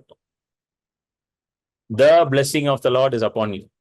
கர்த்தருடைய ஆசீர்வாதம் உங்க மேல இருக்கு. நீங்க ஒரு மகனா இருக்கிறதுனால நீங்க ஆசீர்வாதத்தை எடுத்து அனுபவிக்கலாம். You can take it. All authority has been given to you. ஹalleluya. அதுதான் அப்ப சொல்றாரு, எப்பா நான் என்னோட தான் இருக்கிறேன், எனக்குரியதெல்லாம் உன்னோடது. Everything that I have belongs to you தான். Whatever I have. அப்பனா என்ன அர்த்தம்? அப்பா வச்சிருந்தது எல்லாம் யாருக்கு சொந்தம்ட்டாரு? பையனுக்கு சொந்தம்ட்டாரு. நீ என்கிட்ட பர்மிஷனே கேட்க வேண்டாம், நீ எடுத்து அனுபவிக்கலாம்ல, நீ எதுக்கு அனுபவிக்காம இருக்குன்னு கேட்கிறாரு. சரி, இன்னைக்கு நிறைய பேர் நம்ம என்ன நினைக்கிறோம், ஆண்டவர் கொடுக்காம இருக்காருன்னு நினைக்கிறோம். இல்ல இல்ல இல்ல, ஆண்டவர் கொடுத்துட்டார். இதை தான் நம்ம வந்து எபிசோட்ஸ்ல பார்க்க போறோம். That's why I am going to teach the episodes. Unless we understand this truth that God has given us everything in Christ Jesus, கிறிஸ்துக்குள்ள சகலத்தையும் நமக்கு அருள் இருக்கிறான்றது புரியலன்னா கடைசி வரைக்கும் ஒரு டிஃபீட்டட் கிறிஸ்டியன் லைஃபை வாழ்ந்துகிட்டே இருக்க வேண்டியதான். எபிசியன்ஸ் 1:3 புரியலன்னு வச்சுக்கோங்க. உன்னதங்களிலே கிறிஸ்துக்குள் சகல ஆசீர்வாதங்களாலும் என்னை ஆசீர்வதித்திருக்கிறார்ன்றது புரியலன்னு வச்சுக்கோங்க. God has blessed me with every spiritual blessing in the heavenly realms. Ephesians 1:3 இது புரியலனா எதுவுமே புரியாது. I'm running out of time, so I'll continue next week. இது நம்ம தொடர்ந்து அடுத்த வாரம் கொஞ்சம் பார்ப்போம். Hallelujah. ஆண்டவரே எல்லாரும் புத்திரர்களாக இருக்கிறாங்க. Hallelujah. Everybody is a son, Lord. Hallelujah. Hallelujah. Hallelujah. ஆண்டவரே நாங்கள் உம்முடைய பிள்ளைகள், நீங்க எங்களுடைய தகப்பனாக இருக்கிறீர். Hallelujah. Hallelujah. You are my father, Lord. And we are your children. Hallelujah. Hallelujah. Hallelujah. Lord, thank you, Father. நன்றி ஆண்டவரே, நன்றி ஆண்டவரே. இந்த நினைவோட, இந்த வெளிப்பாட்டோட ஒவ்வொரு நாளும் நாங்க வாழணும். இந்த ஜெபத்தை ஒவ்வொரு நாளும் நீங்க பண்ணுங்க. ஆண்டவரே இந்த வெளிப்பாட்டோட நான் வாழணும்ப்பா, நீங்க என்னோட தகப்பன் என்ற அந்த வெளிப்பாட்டோட வாழணும். Hallelujah. Hallelujah. என்னை விட்டு விலகுவதும் இல்லை, என்னை கைவிடுவதும் இல்லை. You never leave us nor forsake us. Hallelujah. Thank you, Lord. Thank you, Lord. Thank you, Lord. Thank you, Lord. Thank you, Lord. Thank you, Lord. நன்றி நன்றி நன்றி. வந்த ஒவ்வொருத்தருக்காகவும் நன்றி. ஒவ்வொரு குடும்பத்தையும் நான் ஆசீர்வதிக்கிறேன். Hallelujah.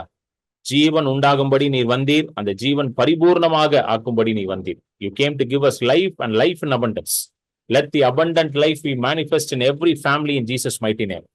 இந்த பரிபூர்ண ஜீவன் ஒவ்வொரு குடும்பத்திலும் வந்து அவர்களை ஆசீர்வதிக்கட்டும் இயேசுவின் நாமத்துல. Hallelujah. Let the abundant life manifest in Jesus name. Hallelujah. பரிபூர்ண ஜீவன் ஒவ்வொருத்தருடைய குடும்பத்திலும், Hallelujah, அது வெளியரங்கமாக வரட்டும் இயேசுவின் நாமத்துல நான் கட்டளையிடுகிறேன். Hallelujah. Thank you, Lord. நன்றி ஆண்டவர், இயேசுவின் நாமத்திலே. Amen. Amen. Amen. Amen. God bless you. Thank you so much for joining. இதோட ரெக்கார்டிங் வந்து நாளைக்கு காலையில இந்தியன் ஸ்டாண்டர்ட் டைம்க்கு நாளைக்கு காலையில 7 PM it will be uploaded. So US டைம்னா tonight it will be uploaded. இந்த ரெக்கார்டிங் என்னுடைய JJ Kiran Paul என்ற யூடியூப் சேனல்ல பார்க்கலாம். பழைய வீடியோஸும் பாருங்க. so that you will be able to understand the depth of salvation. அதை பாருங்க. To give an offering to my ministry, என்னுடைய ஊழியத்துக்கு காணிக்கை கொடுப்பதற்கு இந்த டீடைல்ஸ் யூஸ் பண்ணி கொடுக்கலாம். To bless the ministry, to partner with the ministry, என்னோட ஊழியத்திற்கு காணிக்கை கொடுக்கும், என் ஊழியத்துல என்னோட சேர்ந்து நிற்கவும் இந்த டீடைல்ஸ் யூஸ் பண்ணி நீங்க கொடுக்கலாம். So every offering given to the ministry will be used to build the kingdom of God. நீங்க இந்த ஊழியத்துக்கு கொடுக்கும் பொழுது அதை வைத்து தேவனுடைய ராஜ்யம் கட்டப்படும். Amen. So you can see the account details and my Google Pay number, my phone number, WhatsApp number, Google Pay number எல்லாம் ஒரே நம்பர் தான், 9884160264. Amen. So you can partner with my ministry, you can bless my ministry and stand with my ministry to build the kingdom of God. தேவனுடைய ராஜ்யத்தை கட்டுவதற்காக நீங்க ஊழியத்துல கொடுத்து என்னோட நீங்க நிக்கலாம். Amen. God bless you.